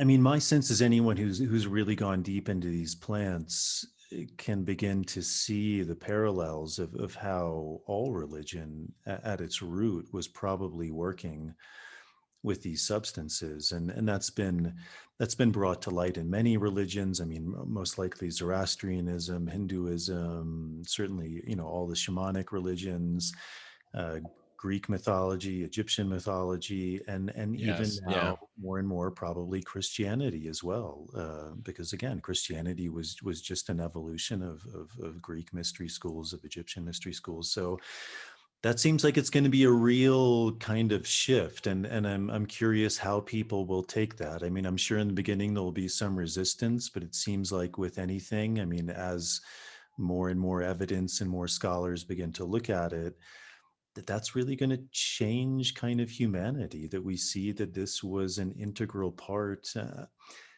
I mean, just think of, how big of a role religion plays in people's lives. Things like Christianity, Islam, you know. Well, think about it like this. Louis C.K. said this the other day. I was watching. I still love him. I never bought into the whole cancel Louis. Fuck that. But there was like an old special that I hadn't seen. And he goes. Well, think about it like this. What year are we in? And it's like people are like 2017. He's like, yeah, 2017. What? you Mhm. know so to say Christianity has influence is an understatement. but yeah, didn't mean to cut you off there. Just wanted to throw that in, like how powerful these things are, these ideas are. Yeah. Yeah, and I mean, if that gets more and more accepted, it seems like, it could really be an explosion. And I think that's kind of the point you were alluding to is, if these things are able to really become part of culture, and rediscovering these traditions that every culture has, that really can potentially shape or reshape the direction we move in as civilizations. Definitely. So I was on your podcast twice, and so your podcast is called Mycadelics, and Yes. how I mean, that's a big part of your life now. I mean, that's like, I don't know, one, if not, your main job that you're doing. How is that kind of, how did that start, and how has that evolved to where it's at now, and what has that journey been like for you? Because you've got to, interview all sorts of people, and I'm sure that's kind of helped your own evolution and your own thinking. And what has that process been like for you? Yeah, man. um it, it's uh it's been a ride, man. It's been a ride, because it's like the show is me. It's a part of me. So as I evolve or I change, the show changes. And I think initially it started in one direction, and then it kind of became something. It's kind of started with like this fusion of the ideas of liberty and psychedelics, and really kind of trying to kind of push that message forward. Yes. So the evolution of the podcast is with the evolution of myself, and um, so it's like I feel like I've been learning out loud in a way, and now I'm at a point where I don't know. I guess I feel comfortable now, having accumulated and really educated myself on a lot of the things that I uh, was talking about before, where I feel comfortable kind of holding it all and looking at it in a comedic lens as much as possible. So I'm still doing Mikeadelic. I'm still doing that show. I actually just had Beth Weinstein on, um, and she's great. She's awesome to talk to. And so I'm still going to have people on the show. And then I have a new show that's, the working title is Dosadelic, because it's two of us and it's like a dose and psychedelic and all that stuff. But I don't know. We might change the title of it. Um, but it's such a great outlet for me to just be really silly and really play with a lot of things and not really attach too much to. I used to get really angry, like Mikeadelic. I would get really fired up. I'd be like, why can't we? these fucking people, and they don't get it and they don't see. And I'm trying not to, well, I'm not trying. I've sort of integrated a lot of that darkness or that anger into more of a holistic kind of approach of who I really am as a person. And I hope that comes out in the new show and the new podcast that I put out, because sometimes it's difficult. You do one thing and people try to label you as that one thing, but we all have so many dimensions to our personality. I mean, you're funny, and you have a podcast, and you do plant medicine work, and you're a tobacco, and you are involved with a lot of martial arts, and many things. There's many things to you, and so there's many things to me, and I didn't know how to hold them all and kind of enter into the grand show, being all of these things at once. And I feel a lot more settled in who I am now, for sure. And that's able to come forth in the show, hopefully. Yeah. So with the new podcast, Dosadelic, how do you integrate comedy into that? Is it just something where you're just kind of flowing with the co-host, or you have like some specific topic you're working on with each episode? How do you foresee that panning out? Yeah. So the way that I explained it to my co-host, I was like, hey, Matt, I think we discovered the formula for the show. Basically, I'm an insane person who just got let out of a mental institution in a padded room for I have like 2 hours of time that I'm out, and you're my handler. And I just, obviously jokingly, but like, it's really just me kind of ranting and going off about things. And then he's there to kind of, bring me back a little bit. And we're enjoying it. It's really silly. It's really juvenile a lot of times. There's a lot of like, but that's what the fun part about it is that I'm able to, one of my friends that listened to it said, this is fucking great, man, because you can like quote Nietzsche and then make a fart joke in the same sentence and it works. And I'm like, great. Like that's great. Like I love that. So yeah, that's kind of the thing. And we have a couple episodes out right now on the main Mikeadelic feed. Most of them are on Patreon right now. So for my Patreon people, patreon.com/Mike Brank. And then we'll probably do a full show launch as a totally new separate show in the summer at some point. Hmm. Yeah, great, man. You mentioned in the message exchange that you're doing some men's work. How would you describe that? What is that about?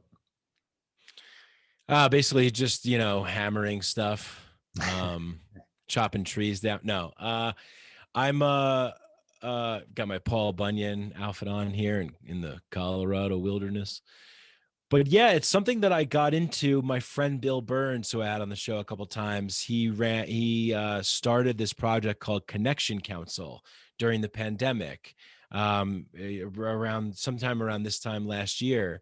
And he was like, look, I think we should just like all come together, group of guys, and talk about things. And at first I was pretty resistant to it, because I was just like, I don't know, I'm myself all the time. I don't feel like I'm ever really hiding anything, but it wasn't really about that. What it really became about for me was a sense of like brotherhood and fellowship, community, learning. There's some older guys in the group, and learning from them, and the value of creating an intentional space, right, which is so important, and creating that intentional space. So I read this book Iron John by Robert Bly a few years back, and it really impacted me. And just the idea of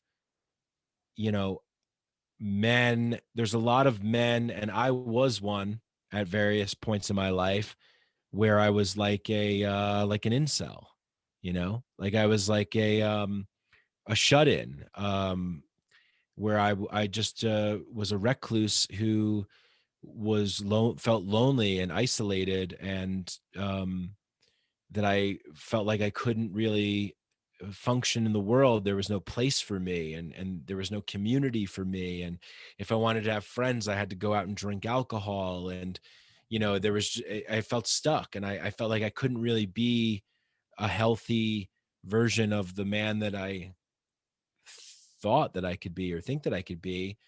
And I think that there's a lot of people out there, and I think it's an epidemic, you know. We always hear about like these shootings that happen, right? And it's like these lonely white men, and they're on pills, they're on this, and they go crazy and they shoot people. And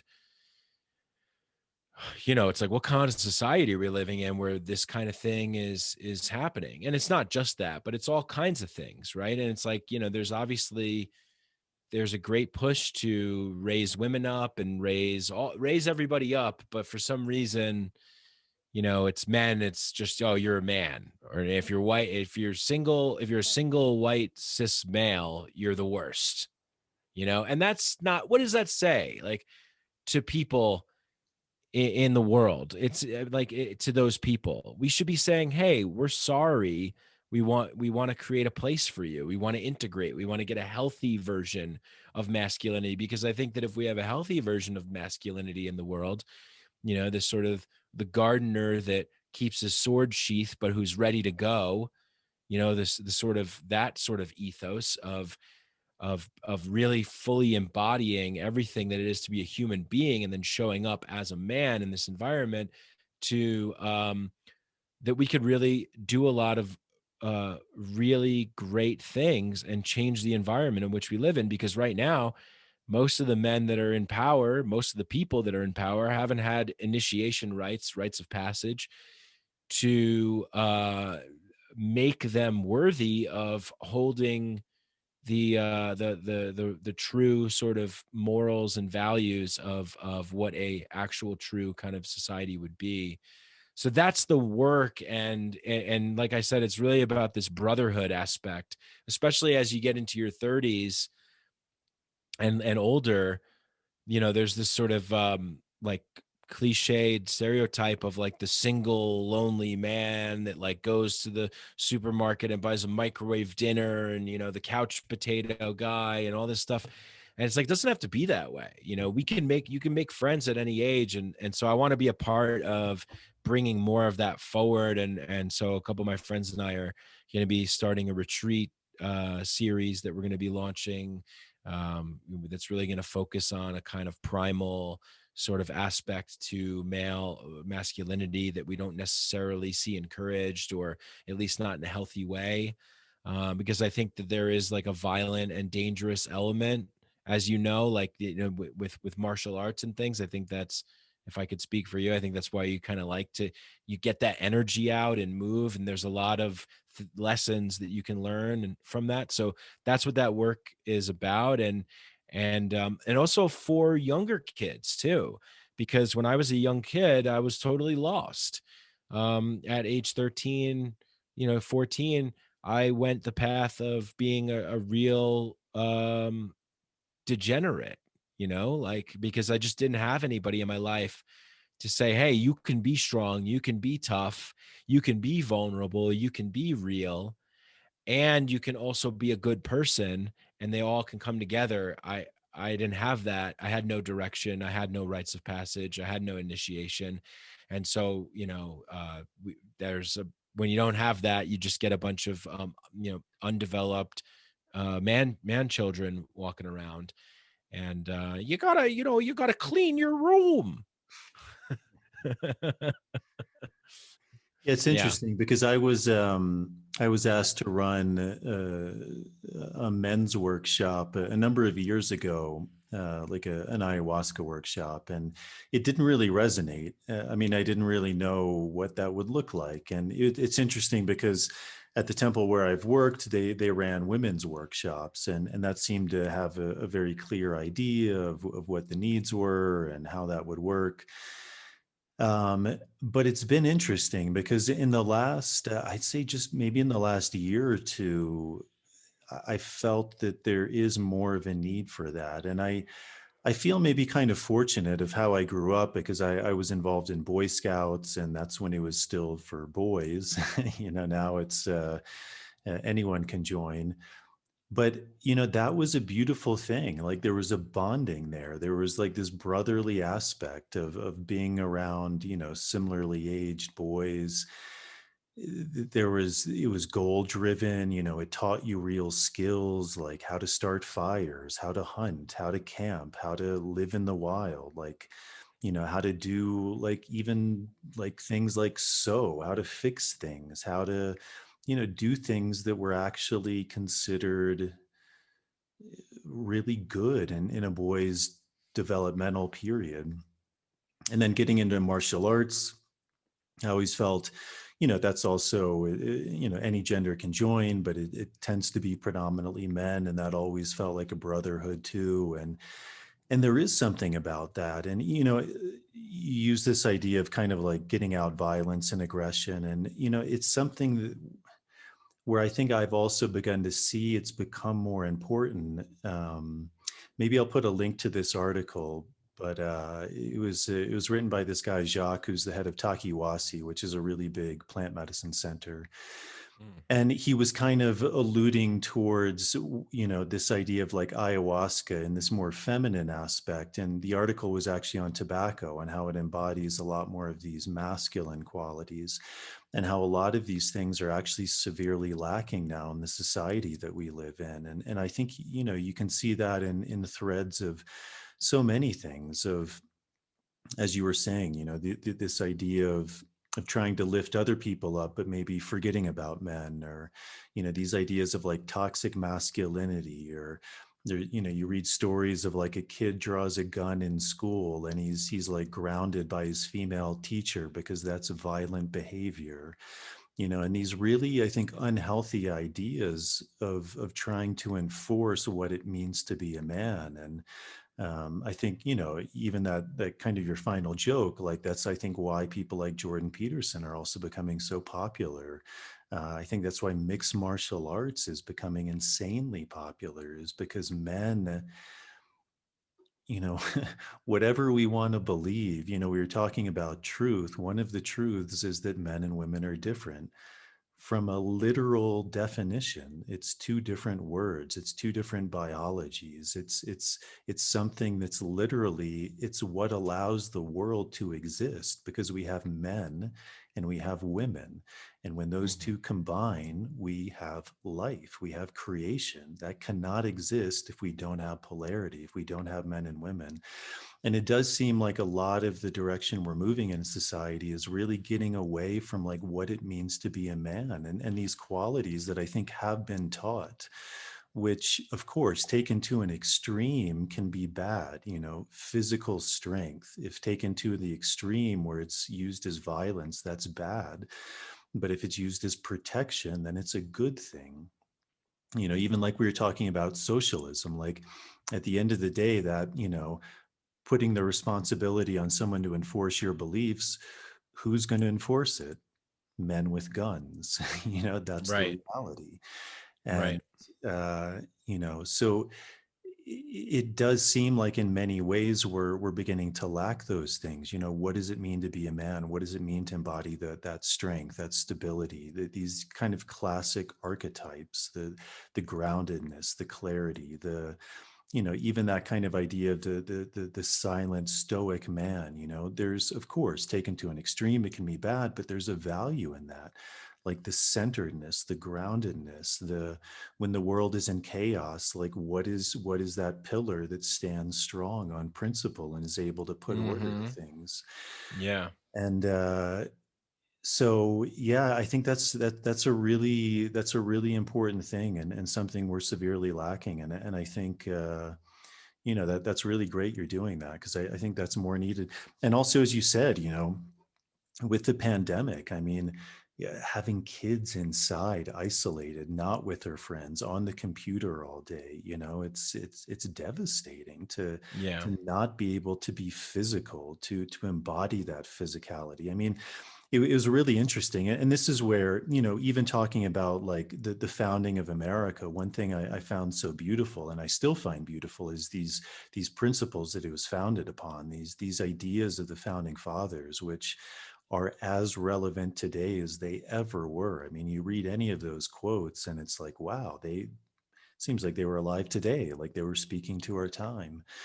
Yeah. But one of the things that really influenced them and other Enlightenment thinkers was this idea of looking to nature to find truth. And it was interesting because I adopted a cat a while back, and she had all these babies, and all they do all day is they suckle her breast, they drink milk, they sleep, and if they're not doing those two things, the rest of the day is they're wrestling. That's all they do.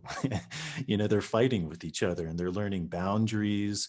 They're learning, okay, if I bite this cat too hard, he's going to bite me back. I'm going to bite my mother's tail. If I bite it too hard, she's going to smack me and teach me, like, no, that's too much. Like, these boundaries are really important. And I gave one of the cats away early, kind of against my better judgment. And this cat, like, it didn't have those boundaries. It would bite people. It wouldn't listen to people. It would just kind of do what it wanted. All of the cats that I kept that grew up with each other, they're like model cats. They know their boundaries. They respect people, and they're these amazing hunters. They all know Hmm. how to hunt. Why? Because their mother taught them that. Like, and so yeah, I mean, that's kind of maybe a bit of a rant too, but I do think, it really shifted in me too from a few years ago where I didn't see the point in that. I guess I just didn't really understand what that was doing. And more, it seems like something that's really vital in these times. Yeah, and like I was super resistant to it at first, and my friend had created this group, and I was like, get the fuck out, like, men's work, what is this shit, like I don't need that. But then I slowly realized that it's like, oh, usually the thing that we resist the most or judge the most, maybe I should take a look at it, because I found out how beneficial it was once I got rid of all the preconceived notions and judgment and actually got to the root of it. Like, we had a retreat and a couple months ago, and we did a silent team snowshoe hike, and we had to get to a particular location without talking, but we could communicate with like hand gestures and things like that. And we were in snowshoes and like 3 feet of snow in the Colorado mountains, and it was so cool. It was so cool to have a quest, a mission, something that come together with other men. There's this great book, Tribe, by Sebastian Junger, um, where I think, was with a battalion in Afghanistan, and he writes about the need for tribe, the need for community, the tight knit bonds when you're in it, when you're in the shit with other people, when you got to get something accomplished and you're working with others in that way, and how it's different when you have this kind of group of men all together in a common purpose. And you know um yeah, I grew up with two brothers, and I have like male cousins and stuff, and when we get together, it's body, there's chaotic, there's inappropriate things and all that kind of stuff, but we kind of need that. That's kind of who we are at a core level. Same thing with this show that I'm doing, Docedelic. It's raunchy and it's juvenile, but there's an element of that it's contained for that environment, and it's something that is just a part of my nature. And I think that if we can start to recognize that men need to sort of have these areas to get these things out, to move this energy, to work together, to not be alone, to be able to say, hey, I'm struggling, and hey, I'm struggling too, and hey, I got your back, bro, if you need, whatever you need, like you can lean on me, you have a shoulder to lean on. We're not meant to be in these isolated boxes and these right angle houses, stacked upon houses and apartments, struggling through our human experience solely alone with the burden on our shoulders. And this is We don't need the government to come in and interfere either. But we as individuals, as individual people, can spontaneously self-organize in voluntary ways and support each other if that's what we care to do. And I find it extremely, extremely valuable and transformative. Hmm. With the comedy, do you, because obviously, one of the things with COVID is so many things have been shut down. Comedy stores have been shut down. Uh, and it even seems we're now moving in this direction where potentially to go to a public event, you may need to show proof of vaccination, proof of a negative COVID test. Do you think do you think that's going to affect comedy, that that's just going to make it kind of undoable, or it's going to change comedy where people are going to start performing outdoors? Or do you think comedy is moving now towards these more virtual experiences where it is a guy like you sitting in front of a mic, or Tim Dillon, you mentioned him. I know he's really kind of going in that direction where it's just that's going to be how comedy is now.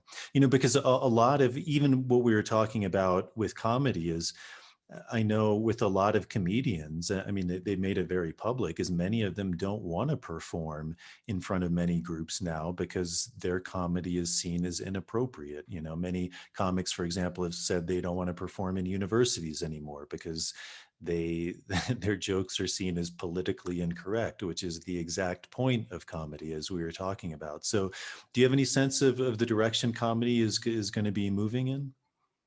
Yeah, great question. And I just want to say one more thing to that point of the point of comedy. It really goes back such a long ways. I was recently listening to an Alan Watts talk that reminded me of this, where he talked about the role of the Joker, the role of the court jester. It was this vital role to keep balance in the kingdom, because he could be the one to reveal the truth to the king without the king wanting to chop his head off. And as soon as the king decided to chop the jester's head off, or the court jester's head off, then you knew that you're in trouble. And for societies that have these that don't allow for mockery and humor and satire, they become insane societies. And so it's very dangerous. We have to be able to laugh at ourselves. We have to be able to realize the absurd nature that we find ourselves in. So many times down at the temple in the Peruvian Amazon, the ayahuasca center that we were at, there were so many moments of just pure laughter and joy. And it's this moment of like remembering. I always felt it of this moment of we're all remembering together, and how funny is it to remember together, and share in that laughter, or coming back from a ceremony and just hearing the loud cackling laughter of the healers, as we walk by in the under the moonlit starry sky. And it's like, man, that's magical. The Pinaha people, they're laughing because the guy's house fell over. They're laughing, they get the absurdity. So it's crucial, it's vital. And I think that Just comedians to have just been to performing. interject at one point, uh, because I think that's really important, and I think probably a lot of people don't realize, like in many countries, comedy, this idea of speech, of being able to say what you want, is actually illegal. There's many countries where there are topics that you are not allowed to bring up. You can't make Right. fun of a royal family. You can't make fun of the prince, or the crown prince, or certain political institutions. Like it's punishable by death. Yeah. And that's so comedy in that regards. It also goes along with this idea of freedom of speech, freedom to express ourselves, which I think is something that's coming up that many people have taken for granted, and we don't realize like why that's so important. And I think that point you made with the king's jester is so perfect. And what you made earlier, the comedian was often the clown or the fool, which was often synonymous with the shaman. So kind of Mhm. tying these things back, I mean, the shaman served a certain role. It was to cut through your beliefs. The things that you thought to be true or real, his job was to cut those down. And he was often seen as someone who was crazy because he didn't believe what you believed. He always Hmm. lived on the outside of the village. He was kind of the loner. He was the one who did everything in the incorrect way, the way everyone else didn't do it. But there was a method to his madness, and he was trying to, literally shake people up, shake them out of their ways of doing things to be able to look at things from a new perspective. So, yeah, sorry to interrupt you, but yeah, No, that's that was great. yeah. Yeah, you nailed it. Yeah, exactly. Because it's we live in the realm of duality in this finite game that we find ourselves in called this human experience, this incarnation of this time. And just like we need men and women to give birth to new beings, we need the insiders and the outsiders to work in harmony together to give birth to new ideas and new ways of being. The outsider can see things that the insider can't see. If you're part of a society, a team, a group, a religion, whatever it is, if you can't tolerate outside opinions, jokes, suggestions, anything, and you see that as a threat, well, that's a big problem, right? Like you can't draw the Prophet Muhammad, right? Remember that whole Charlie Hebdo thing? It's like, well, that clearly seems pretty insane, right? And so, what are we going to just cower in fear because other people are threatening us with force, violence, and coercion because they can't tolerate the absurdity of life? Well, a healthy society would tolerate that absurdity because they could find the value in the outsider, the man that lives outside the village that does everything incorrect, like you said. There's a value to be found if we can only listen, and he gets value or she gets value from the insider society as well. But we need those perspectives. We need those other eyes, those outsiders' eyes, those beginner's mind, child's mind type view, right?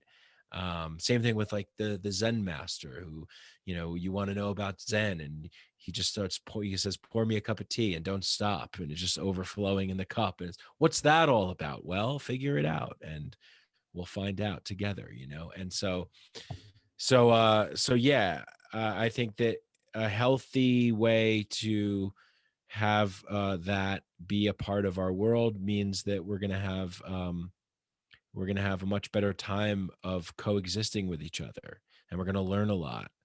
And I think there's been a lot of stand-ups that have been doing comedy outdoors and in all kinds of different ways. And we'll see what it's like. But I'll tell you, this vaccine passport thing and these kinds of restriction things. I said it from the beginning when this whole thing started, but that is definitely it's definitely a hill that I'm willing to die on because I don't necessarily subscribe to the idea that if I'm not participating in the same thing that everybody else is participating in, that I'm going to be causing some kind of harm to others if I'm taking care of myself and I'm not active, So I'm. It's going to be interesting to see how this plays out. You know, Revolutionary times and change. It's always messy. It's always difficult. Um, but hopefully we can allow the comedians to come back into the fold and that we can all laugh together more at things and laugh at the absurdity of things. But we got to get rid of the fear too to be able to do that. Hmm. Do you think that's again, like, that's a natural progression of how things have been moving, or do you think there's something specifically that we're dealing with that's making comics feel that they can't say what they want, like they can't perform in a university, or they have to do their own thing? um like, what do you think, or maybe do you think that's something that's just specific to comedy, or it's just something at large that everyone is dealing with right now? Well, I think the beauty of comedy is saying the things that you're not supposed to say, right? It's revealing the truth that nobody wants to reveal, or articulating things in a way that people have felt deep inside, right? Like that's like that guttural laughter that is undeniable that comes. uh it's not coming because you thought about, is it appropriate to laugh at this or not? It's coming because you know deep down in your soul that you feel something, and somebody just put it into words and transferred the their emotions and their feeling and their language to you, and you're like, okay, this is funny. Now I'm sort of, my borders, my boundaries are dissolving a little bit.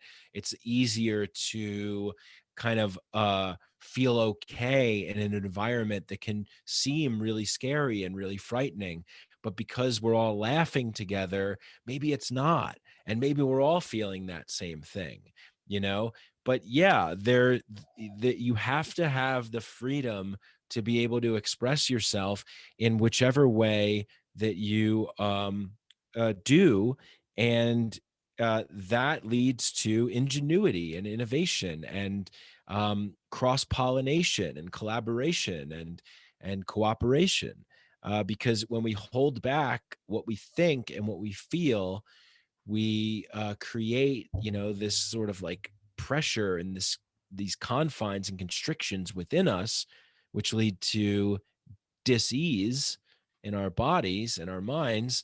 And then we're second guessing everything that we're thinking and we're feeling, and then we're not aligned and we're not showing up in truth. We don't know who the hell we are, and everything's a mess. And if you can't be free to speak anything, and I mean anything, and especially with comedy, because you have to take risks. On my last podcast, I talked about how Robert Plant was secretly having sex with an octopus at the bottom of the sea. Stupid, silly, right? But I could see someone getting offended by that. And I even put that into the joke. And it's like I don't mean that. I'm just being silly. I'm exploring. Is it funny? Are people going to laugh at this? Maybe, maybe not. Maybe it's a dud. Maybe it's a bomb. Maybe it's not funny.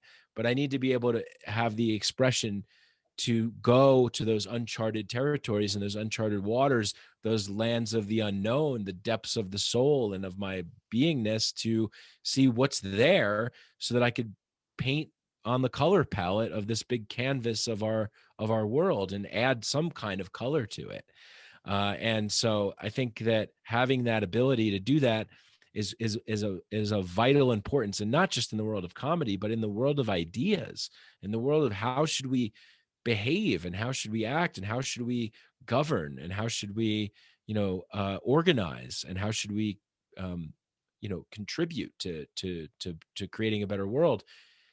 We got to test it out. We got people oftentimes think that libertarianism is this sort of like uh, weird tyrannical ideology, right? Like I've even heard Tom Woods say like, oh yeah, libertarians are conspiring to make a free world so everybody can be independent and have liberty. That's the big conspiracy. It's like, well, under our system, you're free to experiment however you want, you know, free to experiment in anything. And the freedom to experiment is diversity and novelty and newness, experimentation, which leads to things that we can't even imagine.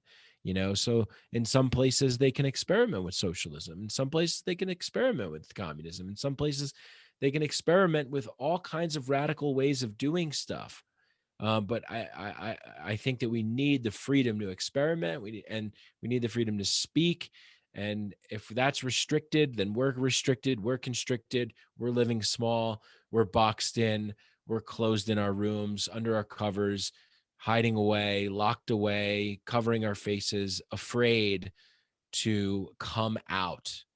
And it's interesting sort of microcosm for the human experience of sheltering yourself away and locking yourself away. It's giving it all the power to the machine that's already in operation to just execute on its agendas. But what about you? What about your life? What about how you feel? What about what you think? What about your dreams and what you want to do? And how real does that feel inside of you? Or is there a conflict? Is there something that's not working? So I hope that people can wake up and we can shake off this idea of fear and step out into the fold and take risks and say things that are controversial and see, and let's join together and see what works. What's the best way of doing stuff. Well, great, brother. That sounds like a perfect way to end it. I know you got to run soon. That was beautiful. Is there anything else you want to talk about? No, I think we covered it all. Yeah, thanks, man. This was great. And yeah, we'll have to do it again. We'll have to have you back on the show. Yeah, man. I, Likewise. s- I I say think we can go we. for I another say two we. hours.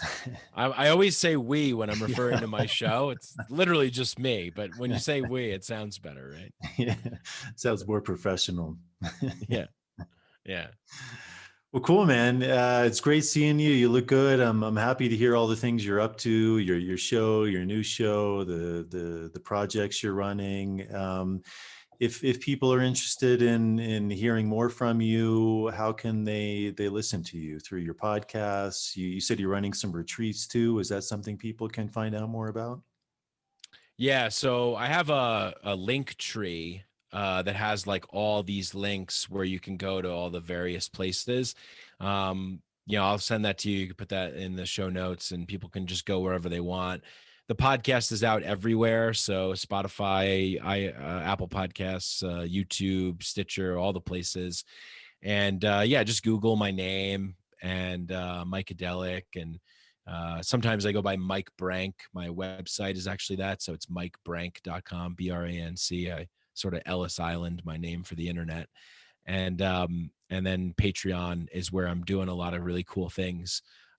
So it's kind of like you get the comedy show, you get early access releases, bonus episodes, merchandise, stickers, things of that nature. And then there's a private Discord channel where people from all around the world are connecting in my cult. I mean, my podcast. But yeah, it's great. And it's all about the community, So every time I see you doing stuff and I'm always trying to post it and share it and tell people about it, and we all support each other and help each other. And if these ideas resonate with you and you want to hear more, come find me. Mikeadelic, Mike Brancatelli. You'll find me one way or another. Great, brother. Well, I really appreciate it, man. It's always a pleasure talking to you and just kind of riffing off these ideas. And I think it's so important, and I think it's something in these times we really need a lot more of. As you said, that freedom of expression and communication, and putting these ideas up and seeing what comes to the surface. So you got a great show, man, and I really recommend everyone starts to tune in and to subscribe. And I wish you all the best, man. And hopefully we'll do this again soon. Thank you, my friend. Much appreciated. All right, everybody, that is it. I hope you enjoyed that show with Mike. I really enjoyed talking to him. He's a really good guy. He's up to some really good things. As always, if you're able to help to support this show, Patreon is a really good way. It allows you to sign up and to subscribe via different tiers. You can pledge different amounts of money for those, even just $1. And it gives you some really nice added benefits, things like early access to shows, Q&As, bonus material. That's a really big help to me, to all the people who have subscribed through Patreon. Thank you very much. I really appreciate it. There's also the option of directly donating via PayPal. There'll be a link to both of those in the show notes. And then if you're not able to do that, simply going on the YouTube page, subscribing to the show, turning on the notification bell, liking the video.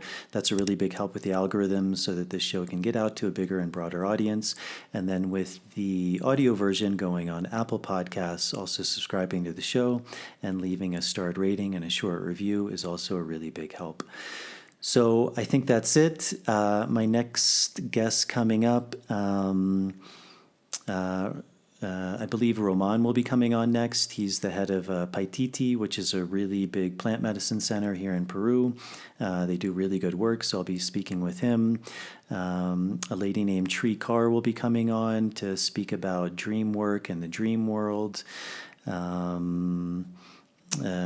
Another guy named Julian Vane will be coming on, who does a lot of work with esoteric practices. He's also really involved with psychedelic medicine. And some other really good guests will be coming on too, but I'm still not sure the exact order. So I think that's it. Thank you guys for tuning in, and I will see you on the next episode.